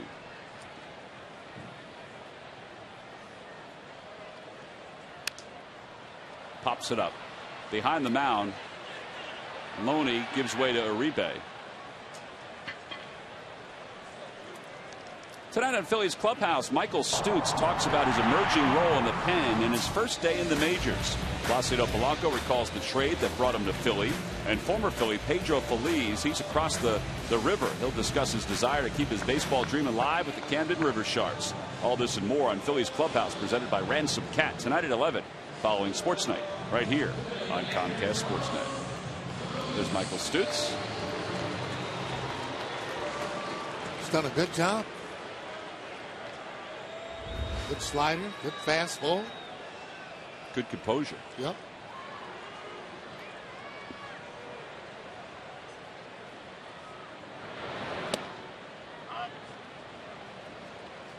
Been throwing that backdoor cutter, backdoor slider. Well, there's Flash. Hoping to see his son D make his major league debut tonight for the Dodgers at some point. It's unbelievable. I mean, it just seems like yesterday he was running around in the clubhouse. Yep. Cheech hits a single up the middle. Talking about a proud father right there. Tom Gordon, when he was here with the Phillies, his son D was here an awful lot. He'd be over at shortstop taking ground balls, working with Jimmy Rollins, who is his idol. And Jimmy, of course, is not playing tonight, but D. Gordon learned an awful lot, not only from Dad, but also from J. Roll when he was, working out here at the ballpark. Boy, look how young he looks. Oh boy. Who, Flash? Yeah, both Flashes. Dominic Brown, a big room service hop over to Loney, and the sign is retired. So no runs, a hit.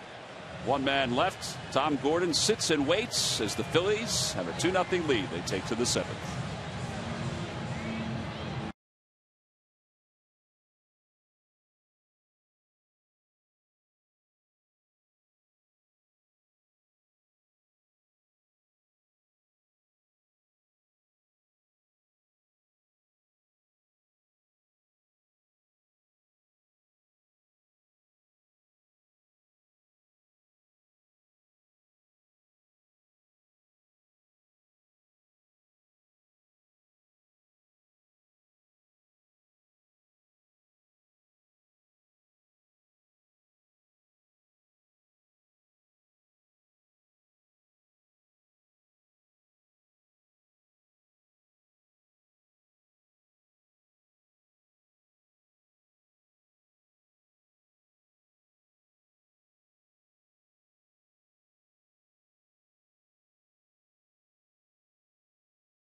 Well, he certainly has had a hop in his step tonight and a hop in his curveball. That's Cliff Lee, and he fires a fastball to Jerry Sands, and it's 0-1. That's the 16th consecutive strike for Cliff Lee. It's amazing. Dodgers don't think so. 17. And we got Marty Aronoff is an old friend and a stat guy. Does a great job, like our guy Carl Graber. He gave us that thing 17 straight now. But their bench would disagree, as would Casey Blake downstairs. 0-2 pitch. Wow. Up and away. How could he miss? Well, that means that Roy Halladay's 18 consecutive strikes earlier this season still is the high water mark of the year. But Lee has been impressive. Well, he's really started moving up and down too with his curveball, fastball, cutter. His pitch count, you know, when you have this many strikeouts, you're going to start to get a high pitch count too, and he's right up near 100. What he is at 100 on that pitch.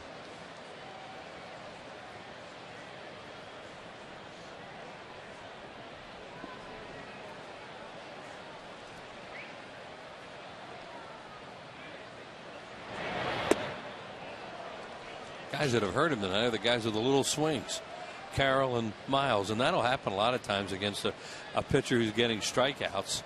Is the guys that just have the little short swings and put it in play will hurt a pitcher. There's Aaron Miles. The 2-2 pitch inside, 3-2. That wasn't the cutter. That was just a fastball that sailed inside. Phillies' only 2 runs came in the bottom of the 3rd. Yeah, this thing is not comfortable.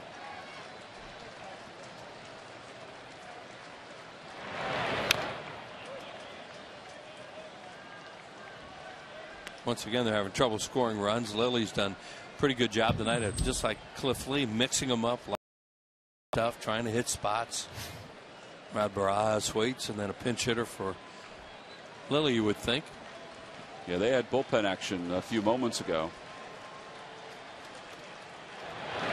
Back toward the middle, off Lee. He responds and slipped a little bit and still fired a strike over to first. He's ridiculous. It's like he put his body in front of that thing too, because he knows it's a hit up the middle. He says he's fine. Yeah, he's amazing. He's like a goalie sometimes. Watch, I think well, I know he does it intentionally. Look, just throws his body, and if it hits him, it hits him.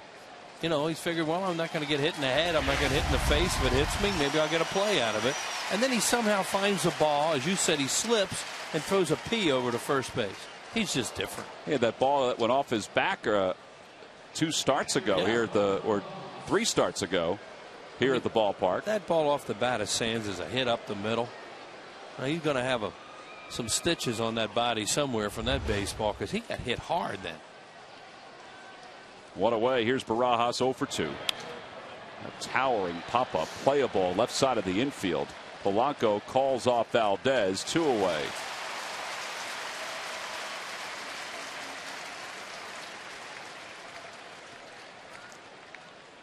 So Barajas is retired, and that'll bring a pinch hitter to the plate. And here is that Verizon Wireless game summary. Phillies with a 2 spot in the 3rd. They really had to work to earn that too. Placido Polanco, Ryan Howard with the RBI hits. Cliff Lee with 10 punch outs through 6 2/3. Ted Lilly's pitched very well here tonight also. Combined 5 for 6. Those first 2 guys. The rest of the club 1 for 18. Let's see if Lee can continue even beyond the 7th. Tony Gwynn Jr., the pinch hitter, and a swing and a miss. It's 0-1.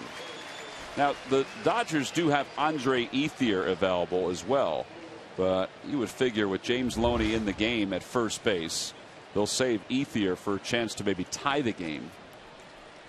Yeah, he's pretty good bat to bring off the bench. And she said you're not going to use him here when you're down by 2. Their bench tonight is 4 left-handed hitters, and the backup catcher Deoner Navarro, a right-handed hitter. 1 ball, 1 strike to count to Gwynn, the son of Tony Gwynn.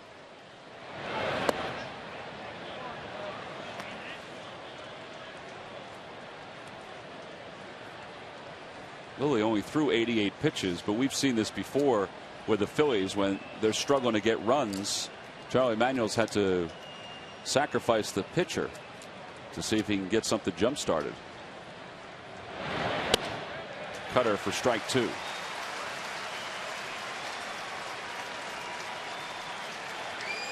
Charlie's going over the lineup card, probably for the Dodgers, just to see what they have available. 2-2 the count. And Gwynn asks for time. And also Lee's going to hit second in the 7th. Yeah, he could be thinking about that too. Yeah, he could be talking about that because his pitch count's going to be at least 110. Toward third, a foul ball right past Tim Wallach over in the third base coach's box. Tim Eli Wallach had a lot of good years in the major leagues, and we saw so many of his games when he was with Montreal. And what a heck of a third baseman and hitter he was. Clutch hitter. He interviewed for the manager's job. Yeah.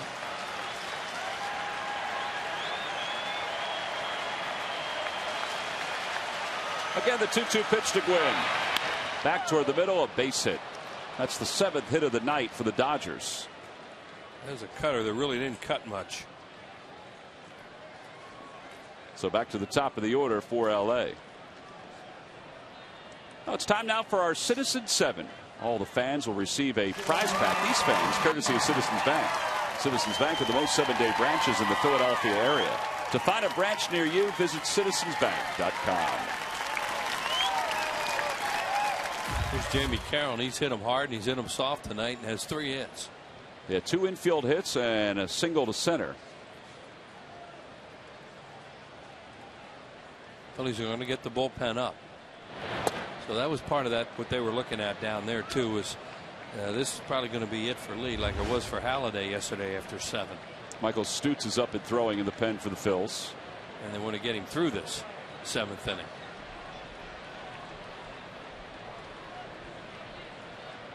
Gwynn leads off first.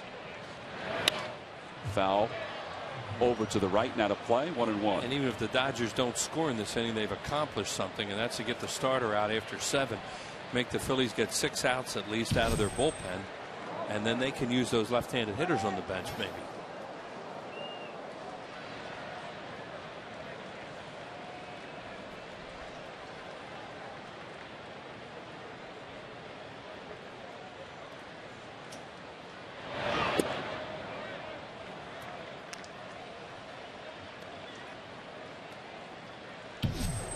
Blake Hawksworth just off the DL today, former St. Louis Cardinal.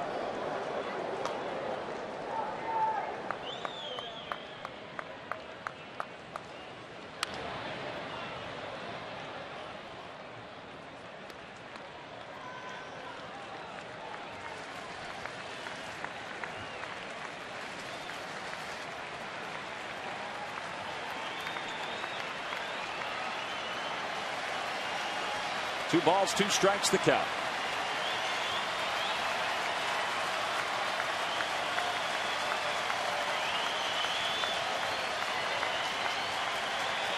Cliff Lee just trying to get one more out here to get to the stretch.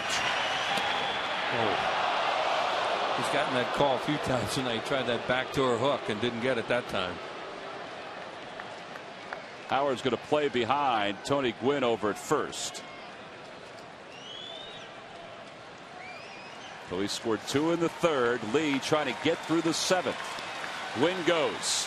Grounded to shortstop. Valdez charges on the run, throws off balance, and the side is retired. Lee is through 7. No runs, 1 hit, 1 man left. Time to stretch here at Citizens Bank Park with the Phillies on top 2-0.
Phils, can you name the first pitcher in MLB history to win the Cy Young and Rookie of the Year in the same season? Fernando Valenzuela. I knew it was a brownie. You are correct. 1981. Boy, did he step onto the scene in such a big way. First team to beat him, Marty Bystrom and the Phillies. Yep. Mike Schmidt homered off him that night at Dodger Stadium, and that was a really exciting regular season game because nobody had beaten Fernando to that point. Log back onto Phillies.com to find out if you're the winner of a Phillies prize pack. Thanks for playing Dodge Stump the Fans. Blake Hawksworth is the new pitcher for the Dodgers. 15th game, but his first since being brought off the disabled list earlier today. You know, that story you told about Fernando losing to the Phillies, you talked about, and Sarge has talked about this before, about the intensity of Pete Rose. Rose, for days leading up to that game, said we are going to hand him his first loss, and we're going to make sure of it. That's so true. And the Phillies in '81 were really, really good, but they got done in a little bit by that long strike that year. You know, and then they had the split season. They did wind up postseason play, but couldn't get back to where they had been the year before, and that was to the World Series. There's Cliff Lee, and he's probably finished right now. But that night, I will never forget that night at Dodger Stadium. It was absolutely electric because the Phillies were such a good team coming in there, and Fernando was the talk of the sport. And now one of the Dodger broadcasters on Spanish when they're at home. Right, he doesn't travel with him. And Fernando pitched briefly for the Phillies, too. Wilson Valdez takes outside from Hawksworth. That's funny. I had forgotten about that. Yeah. He was throwing almost all cutters at that time. He didn't have that screwball anymore. He had to stay loose down the third baseline if you were a fan and there was a right-handed hitter up. Because they were yanking some cutters foul. Really? It was dangerous.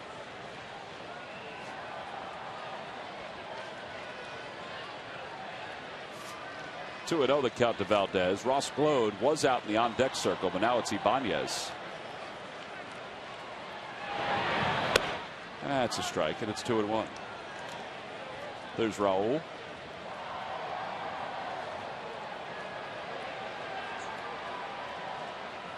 Phillies 2 runs on 5 hits. The Dodgers shut out to this point on 7 hits.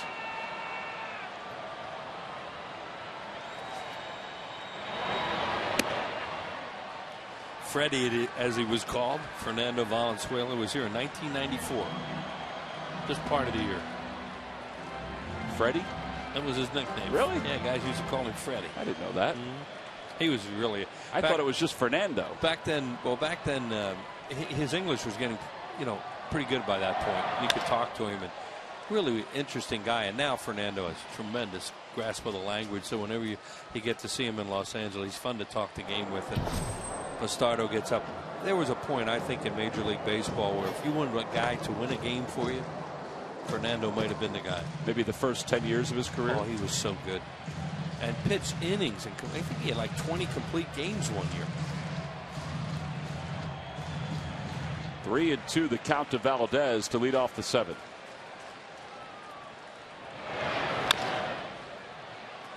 Carroll waits back on it. 1 away.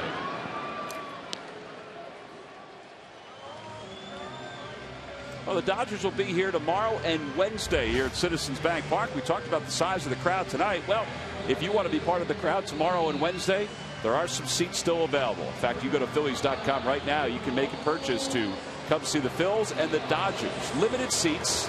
But again, go to Phillies.com. And also there will be standing room only tickets that will be on sale prior to each game.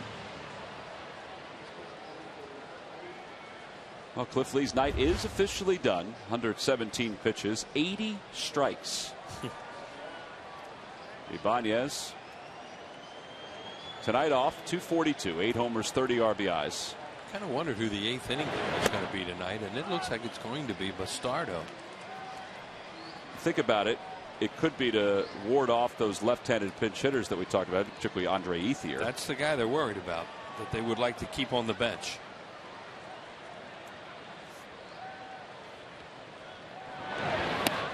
One ball, one strike the count. There's Ethier.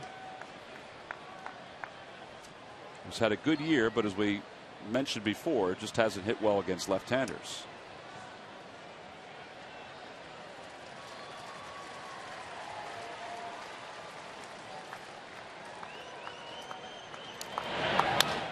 grounded to second. Miles takes care of Ibanez for the second out.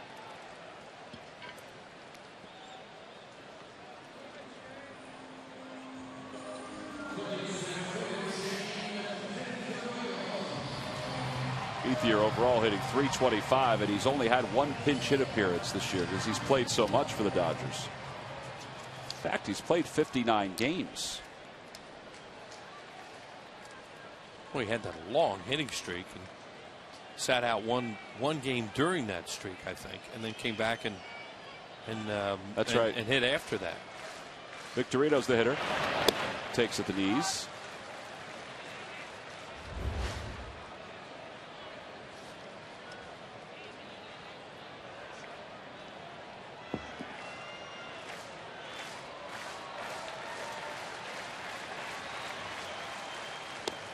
Good changeup, and it's 0-2.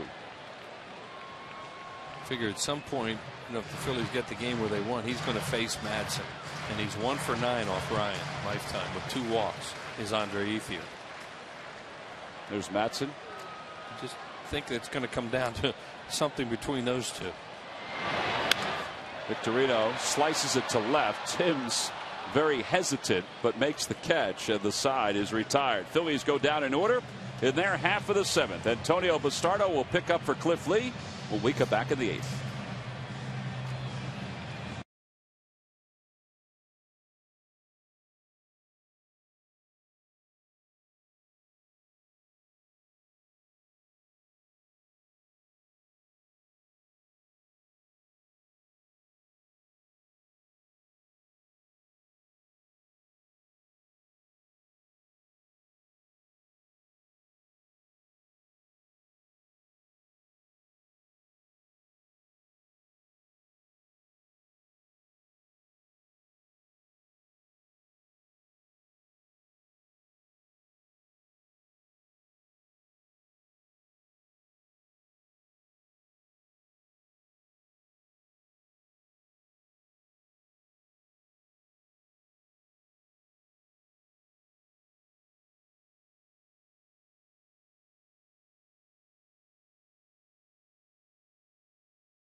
Southwest Airlines do Rapid Rewards, unlimited reward seats and no blackout dates. By Jeep Brand, we don't just make SUVs, we make history. And by McDonald's, I'm loving it. Top of the 8th, Phillies hanging on to a 2-0 lead. Cliff Lee's evening is done. 7 innings, 7 hits. No runs, 1 walk, 10 strikeouts. So he'll give way to Antonio Bastardo. Bastardo's been good all year. You look at the strikeouts and the innings pitched. And he's had a good breaking pitch this year, and he's had a good fastball. And another key spot to come into a ballgame for this young pitcher who has done well, as you said, Tom. Miles is batting right-handed against Bastardo, which is what he did against Lee. Yeah, and he's not a guy you necessarily want right or left. You know, he's probably a better hitter left-handed, but he's not a guy that you think about, well, he has more power from one side or the other, but he's probably stronger right-handed.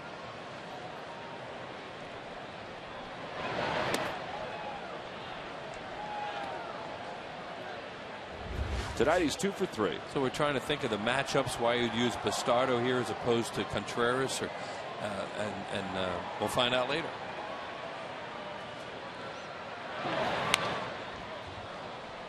We mentioned before that the Dodgers bench is left-handed as Lee sits and watches the final couple innings of this game. Loney's in the game now, batting sixth. He was on the bench and is now in the game after Casey Blake was ejected. I guess it's something about balls and strikes, it would appear, or it did appear. 1-2 pitch coming to Miles. Fouls it away.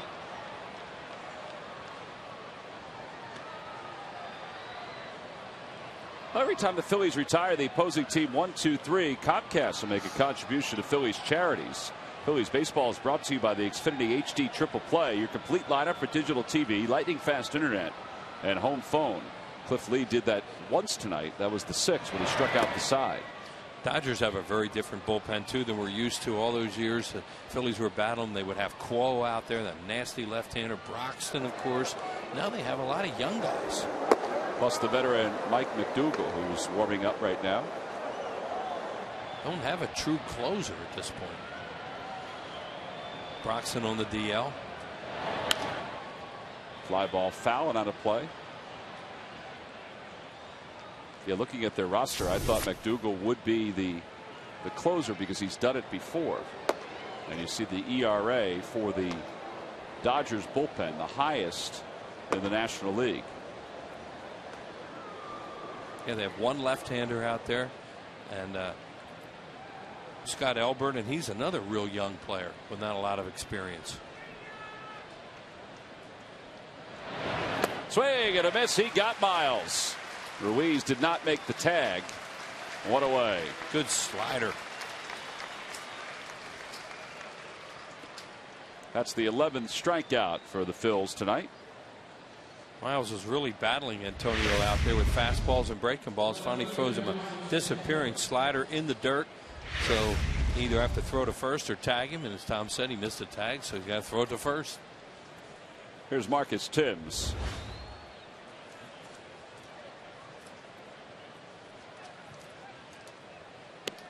Slider for strike one. It's 0-1. Well, this is Bastardo's inning. There's nobody up with Kemp on deck. Who would be the tying run if this guy gets on? I thought maybe they would get Contreras or even Stutz up for the right-handed hitters. But Charlie has shown confidence in Bastardo. Yep. And he's done the job for him. 1-1 the count.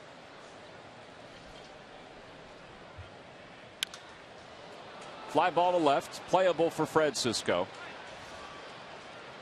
He'll backpedal toward the edge of the track for the second out. Ooh, he just missed that. Sure did.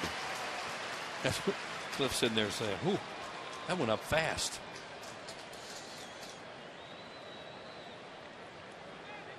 This nice guy to see come up now with nobody on base.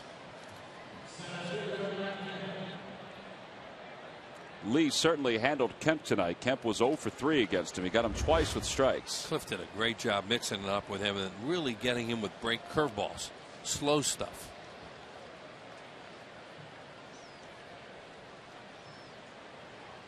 Ruiz sets up inside. And that was a slider that was supposed to be inside, but it went outside and high.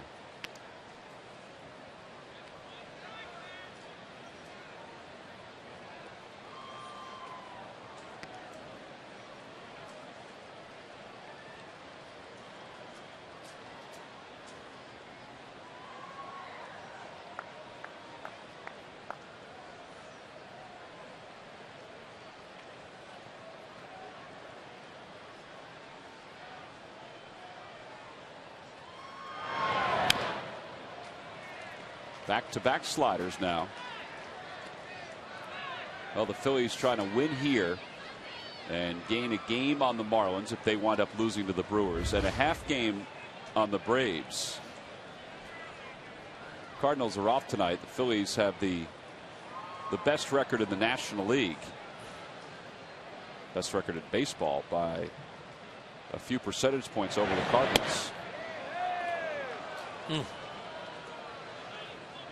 Thought he backdoored him for a strike there, didn't get it. Ruiz wanted that one. It's getting a little bit smaller all of a sudden. Happens sometimes, I think, doesn't it? Not supposed to, but it can, yeah. Pop up. Foul territory. Howard has room, and he puts it away, and Bastardo pitches a 1-2-3 eighth inning. That's a pretty nice job by the Phillies left-hander here in the eighth. He'll take this game to the bottom of the eighth, and to Placido Polanco, who will lead it off when we return.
The Marlins, there's a day-night doubleheader on Wednesday, June 15th. 1:05 is the first one. 7:05 is the second one. 1:05 is the rescheduled game from April 16th that rained out against the Marlins. If you hold tickets that say game number 8, well, you can use those for the first game of that day-night doubleheader. And then 7:05 is the originally scheduled game. Go to Phillies.com. There are some seats still available for both of those ball games. Also some seats available for the next two against the Dodgers. And as we start the bottom of the eighth, Mike McDougal in his 26th ball game. Phillies last saw McDougal when he was with the Washington Nationals. He's been around a little bit. It was a closer for the Kansas City Royals and also closed for the Nationals at one time. Good arm, too. Always been a really hard sinker ball pitcher. Placido Polanco 1 for 3. Ryan Matson has started to throw in the pen, getting himself loose. Yeah, he pitched yesterday in a non-save situation in Pittsburgh. They'd like to get some more here. You know, one base runner, the tying run comes up. Potential tying run comes up in the 9th inning. So get some more here.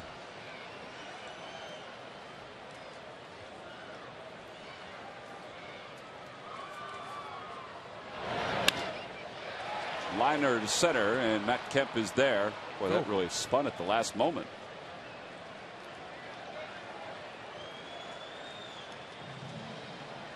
And one away for Chase Utley. Well, what a night. And not many have left. 45,777. The 153rd consecutive sellout here at Citizens Bank Park. Just interesting how this is the night that becomes one of the largest crowds ever here at the ballpark. Yeah. Beautiful night, and it's a dollar dog night. Good point. Cliff Lee's pitching, or was pitching. Cliff Lee was a starter, yeah. Some mitigating factors there. Dodgers are an attractive team to watch.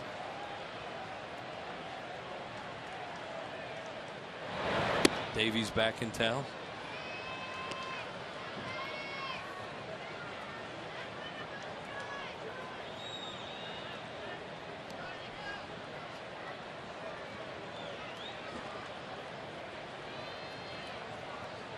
Two 2-0 the count. 3-0 now to Utley. Sinker 96. That's what we're talking about. McDougal's always had that really heavy sinker ball. He knows that wasn't high and it wasn't low, but it was inside, according to the home plate umpire Mark Carlson. Don Mattingly has not been happy tonight. Started on that hit batter to Victorino. Ball 4. Utley's aboard. Hey, 10 years ago, the Sixers almost answered the dreams of their fans and won the NBA title. All week on Sports Night, we'll relive all of the moments with your favorite members of the 01 Eastern Conference champion Sixers. Get all the news Philly fans need to know on Sports Night, presented by Toyota. That's tonight at 10, only on Comcast Sportsnet. Allen Iverson had an unbelievable game number 1 for the Sixers. They won that one in overtime, but then the Lakers were able to win the championship. Shaquille O'Neal was the most valuable player of that 2001 NBA Finals. We were in Los Angeles the year they beat the Lakers and won the NBA title. The Sixers did. In '83? Yeah. Phillies were playing the Dodgers that night. Howard takes a fastball for a strike, 0-1. That was a faux, right? Moses Malone. Yep. Well, the NBA Finals now has the Heat up 2-1 over the Mavericks.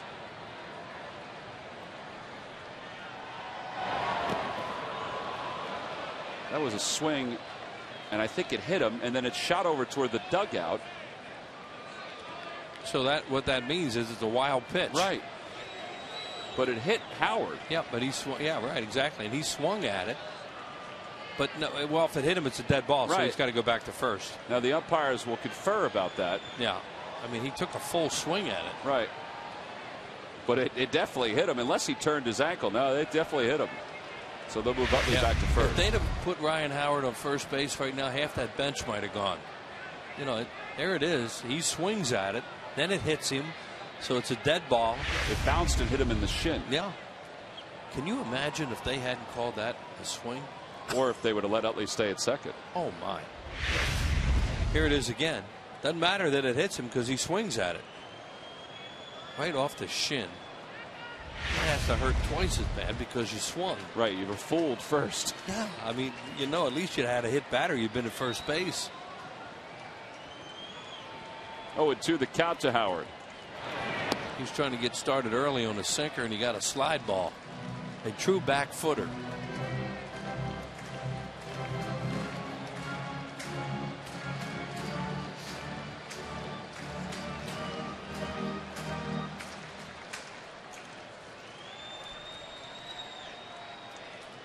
One and two the count. Swing and a miss. Oh boy, he's hurting. His feet have been beat up the last several days. Yeah, he's gotten hit a lot. He's gotten hit by pitches. He's fouled some pitches off his foot. Now, not that he's going to come back out to play first, but the Phillies are kind of strapped over at first if Howard can't play. I mean, Glode could probably get away with playing an inning.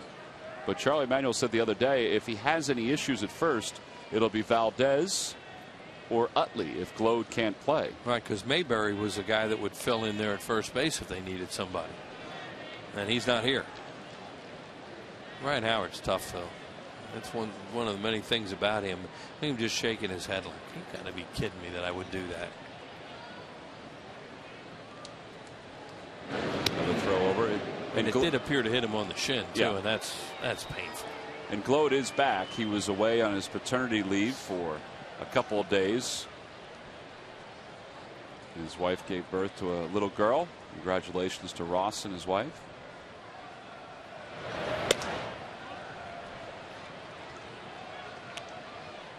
John Mayberry was sent out after yesterday's game in Pittsburgh.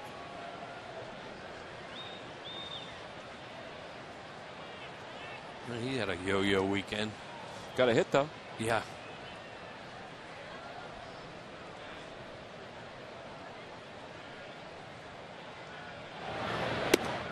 This club's playing at Charlotte tonight. He'll go back to Charlotte, and they're winning 3-0 in the ninth inning. Leading 3-0 in the ninth inning.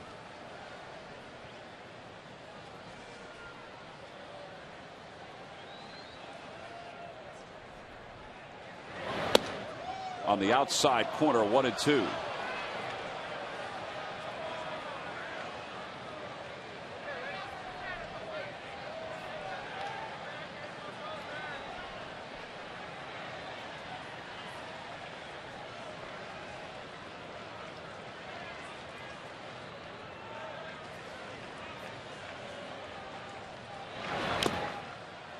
Barajas can't hang on, so foul ball, and it's 1-2. Francisco hitless in 3 at-bats tonight. Hit it right on the nose his first time up. Struck out looking on a tough pitch his second time up, and then popped out to the mound where Uribe made the play his last time to the plate.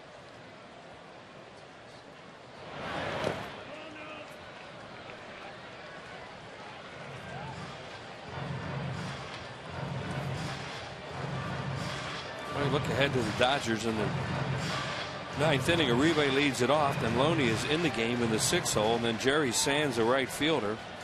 And then Barajas. And you figure somewhere in there Ethier appears. Probably in the Sands place. Sands spot. That would be the most logical. Yeah.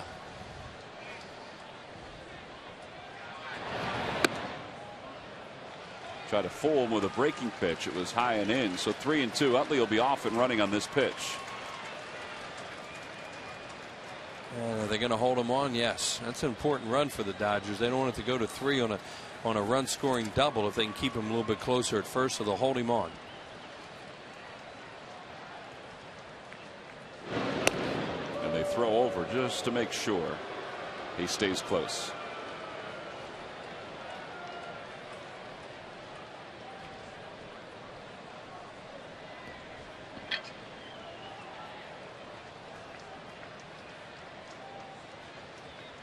There goes Utley.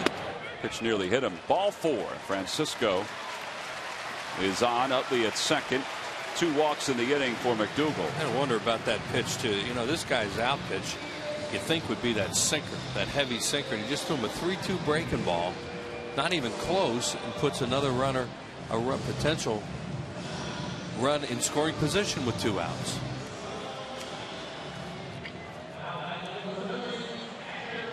Let's see if Carlos Ruiz can make him pay. Phillies would love an insurance run here. Or 2. And it's a good runner at second base too. Will get a break on contact.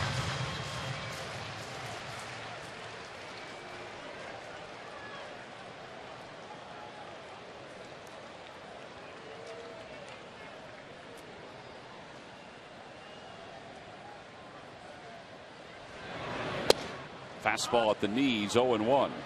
Thing is heavy. At least it looks like it is.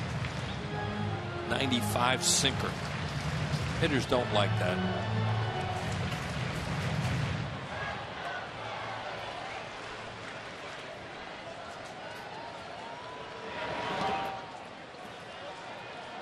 Barajas made a couple of good plays on this breaking pitch the last couple of hitters.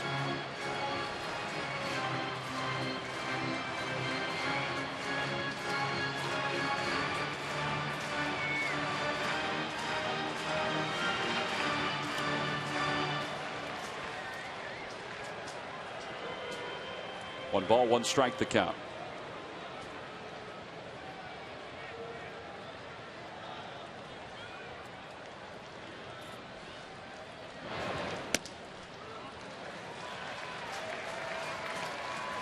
On the breaking ball. I don't know. Yeah, he didn't throw a lot of breaking pitches to the first couple of hitters. You know, it just may be the hitter. They feel they can get Ruiz out breaking ball more than fastball, but that sinker it looks like a heavy pitch. McDougal turns back towards second just in case Utley had any ideas of taking off. Yeah, and he's not going to do that because he knows that stealing at third right now is not that important. What's important is to get a good walking lead off second and scoring a base hit. And they're not even thinking about holding him on. Well, there's a fastball, and it was taken for strike 2. Ruiz thought it was in tight, maybe a little high.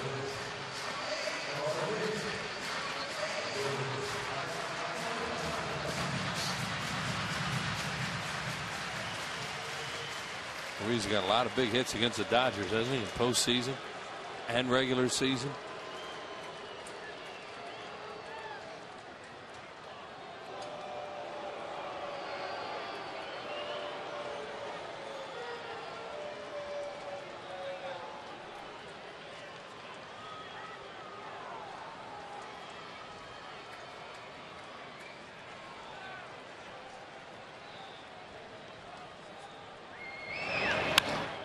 To left field. Tim's on the run. It's over his head. It's off the wall. Utley's going to score. Francisco stops at third.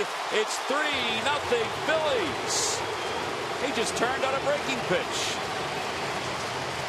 Well, it's not a second guess. You know, we're talking about him throwing these sliders in these spots. He gets a walk on a 3-2 slider, and then he throws a spinner middle into him that he hits over Tim's head. Great for the Phillies, but I mean, to me, you got to get beat on a sinker there. Here it comes, little helicopter up there, down and in. Good spot for Carlos Ruiz to drop the head on it, and bam, right off the base of the wall. Nice extra run and chance for more. Second and third now for Dominic Brown. The Phillies lead it 3-0. Second hit of the night for Ruiz. A chopper right side. Miles backs up on it, and the side is retired. But the Phillies get an extra run. They leave a couple in scoring positions, but Ryan Matson will have a 3-run lead to work with as we go to the ninth. Uribe, Loney, and Sands.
Well, this is a long homestand for the Phillies. It begins with 7 before the first off day. It's the Dodgers for 3, including tonight, then the Cubs for 4 this weekend. It wraps up Sunday afternoon at 1:30 on MyPHL 17 before the off day on the 13th. And it's a good start for the Phillies. They lead it 3-0 as we go to the top of the ninth. And Ryan Matson is in the ball game for the Phils to try to finish this baby off. 7 strong innings for Cliff Lee. Yeah, with a tough hitter like Ethier around too, it's really nice now to be a couple hitters away from the tying run. And that was a big run the Phillies just added there in the 8th inning. Matson 2-1, a 1.80 ERA. His ERA has gone up because of well, not save situations and non-save situations. There's Ethier getting ready, we presume, to bat third in this inning, but we'll see. Might depend on how the inning goes. Right. And now especially that they need more base runners. Uribe leads it off. He's 1 for 3. Singled back in the 4th. Lee got him twice with strikeouts. Cliff Lee, 100 strikeouts this year thanks to the 10 tonight. And he leads the National League. And the first pitch to Uribe is strike.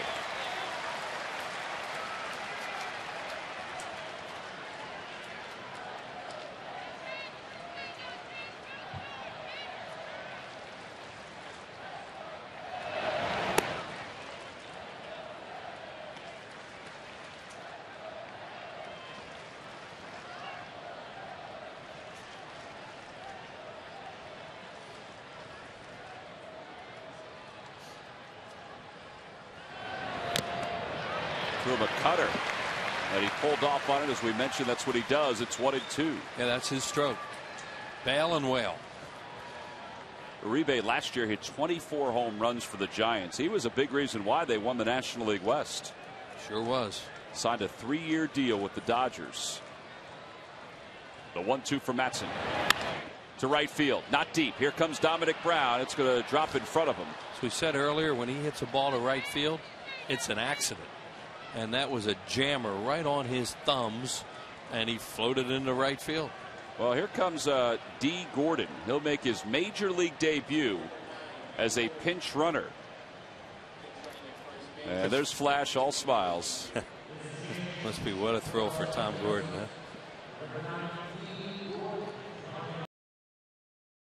Talking to Ryan Howard, who he, of course, got to know.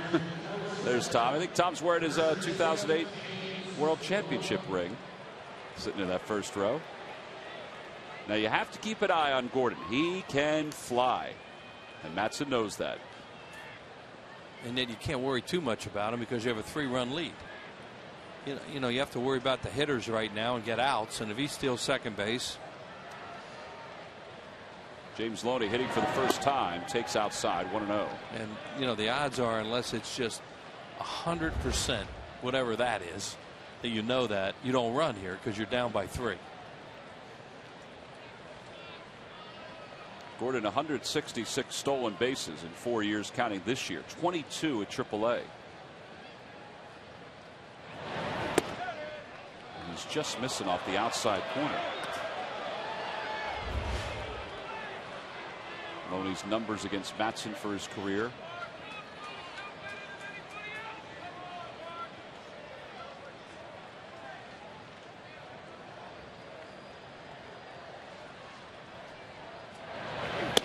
There's a strike on the inside corner. 95 with the fastball. Well, that fastball that he flared into right field was 96. That Uribe did.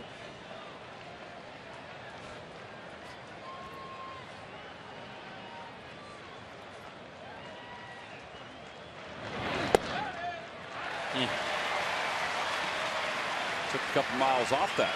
That wasn't a cutter. That was a fastball. Yeah, and it was pretty close to the ones that we calling balls. I think that's what Loney thought. 2-2 the count.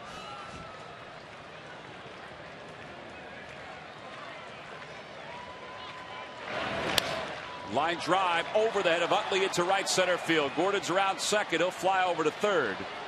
Now the Dodgers have first and third with nobody out. It means the tying run is coming to the plate. Tom's looking at him like, fly. You just said fly into third. That's an understatement. Yeah, he was moving. Holy macro, is he fast? He's not a big kid. He looks exactly the way he looked when he used to take some ground balls here at short. That's what that's so good. Yeah. This is speed right now. And see, Tom's watching him thinking, I was a pretty good athlete, but I couldn't do that. Woof. I mean, he had. It's quick. It was fast. Really fast. Rich Doobie's coming out to the mound now to talk to Matson because here comes Andre. Yeah, you know, what was it, half an hour ago? We talked about sooner or later this game was probably going to come down to Matson and Ethier, and here it is.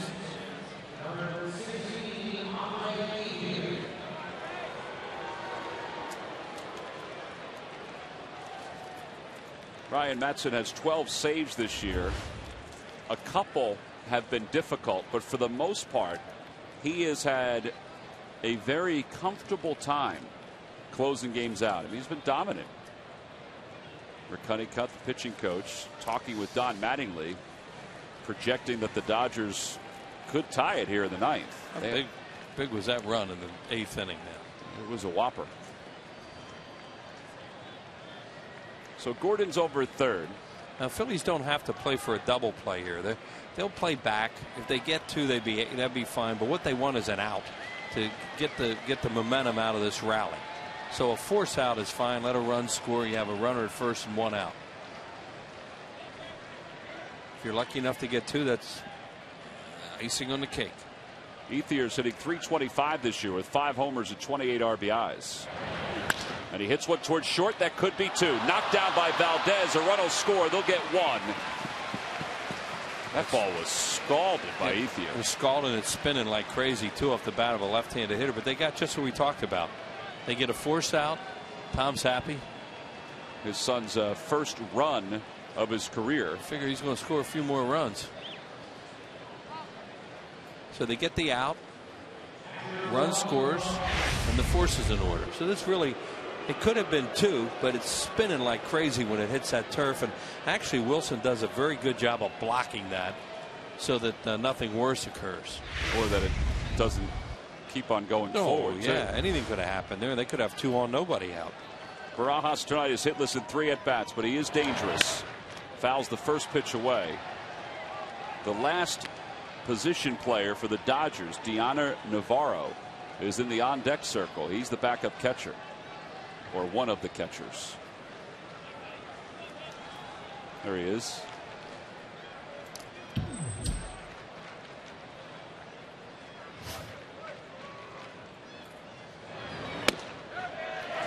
Cutter for strike 2, 0-2. Great pitch. Because Barajas is thinking about tying the game, and he's a dead pull hitter.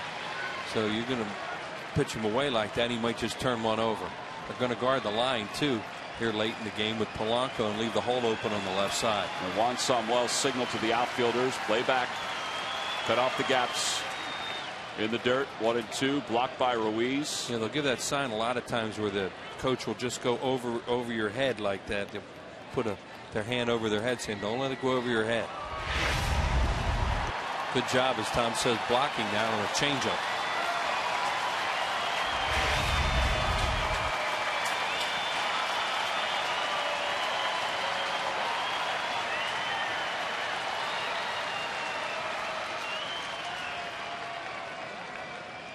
On the Toyota Major League scoreboard, it's gone final down in Florida. Milwaukee wins it 7-2.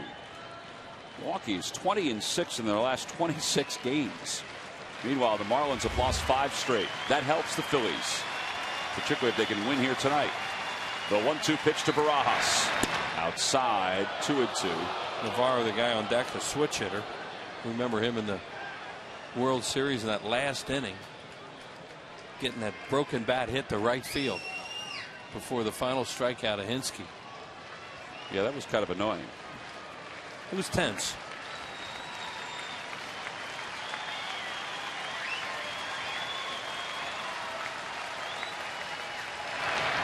Swing and a miss. He got him. 2 outs here in the ninth. I think he did a great job of staying away from him in that at bat. And if he was going to beat him, it was going to be to right field or right center. 96 fastball, maybe a little off the plate, probably too close to take, especially for a guy who's been catching back there all night and knowing the zone. There it is. Is it a strike? It's really close. Could have definitely been a called third strike right there if he takes it. 1 out to get. And it's Deanna Navarro, a switch hitter, batting left-handed against Ryan Madson.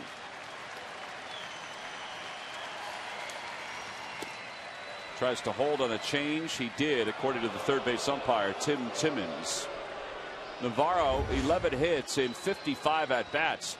He was part of a storyline last year with the Rays because he lost his job as their everyday catcher, and he basically walked away from the team.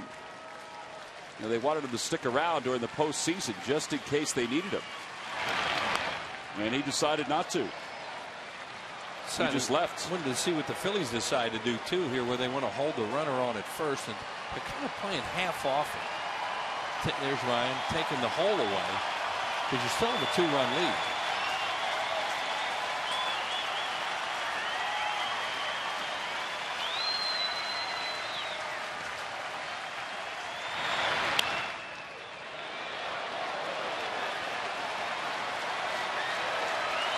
Here we go.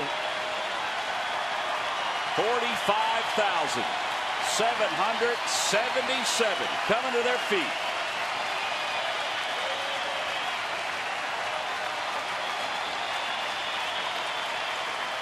What a crowd here tonight.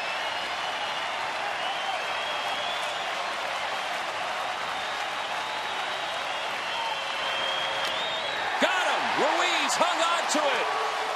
The left side. He's retired. The ball game is over, and the Phillies take game 1 of this 11-game homestand. It got a little dicey here in the 9th inning, but Ryan Matson saves it for Cliff Lee. His 13th save in 13 opportunities. What a way to start a homestand. Yeah. Looked like a high fastball. It was a foul tip. Carlos hangs on to it. They wanted it down. He throws it, an adrenaline fastball there, and Navarro swings at a pitch way out of the strike zone. Foul tips it, hung on by Chooch. Game over. So the Phillies win it by a final score of 3-1. Cliff Lee evens up his record at 5-5. Ryan Matson earned his 13th save of the season. And Cliff Lee is our Chevrolet player of the game. Well, Cliff Lee was tremendous here tonight. He gave up 2 hits to start the game. They got a double play, and then after that, here come the strikeouts. A lot more curveballs tonight, too. There's a high fastball. He threw a curveball earlier to Miles. There's a breaking ball there that he gets a strikeout. Another curveball to Kemp for a strikeout. High fastball to Uribe. This play was amazing. How it hits him, he slips, he still gets him. And here's the final out that he had. He gets a ground ball to Valdez. 10 strikeouts for Cliff Lee in 7 innings. Just a great job by him tonight. Well, he had a lot of bounce in his step coming out here tonight to pick up the victory. He's now 5-5, and the guy that caught him all night long is Carlos Ruiz, and he's down with Sarge. Sarge, take it away. Hey, guys, thanks a lot. Really appreciate it. Carlos, boy, Cliff Lee had a good breaking ball tonight. That part of the game plan? Yeah, that was the plan. That's what I told him before the game. You know, we need to use more of your curveball, you know, because they know, you know, you're very aggressive. And he said he was complete. It's complete volume, you know, that we need to throw more curveballs. So you see it today, we throw a lot of curveballs, and we got good success. Well, you did a good job at that. In the 8th inning, you end up having a little insurance run. You got a double. What was that pitch? I mean, it was a slider middle of the play, you know, and I told myself, you know, you got to put that ball in play, and you got to be quick, you know. The last couple I'm trying to get big, you know, and that's when you struggle. But right now, you know, I feel good. I had that 2 hit right there and the big hit in the 8th, so that's good for me. Thanks for coming on. Continue success. Thank you. All righty. All right, Sarge, thank you very much. We appreciate it. Ryan Matson finished off the 9th inning, finished off the final batter to earn the save. We'll be back after this.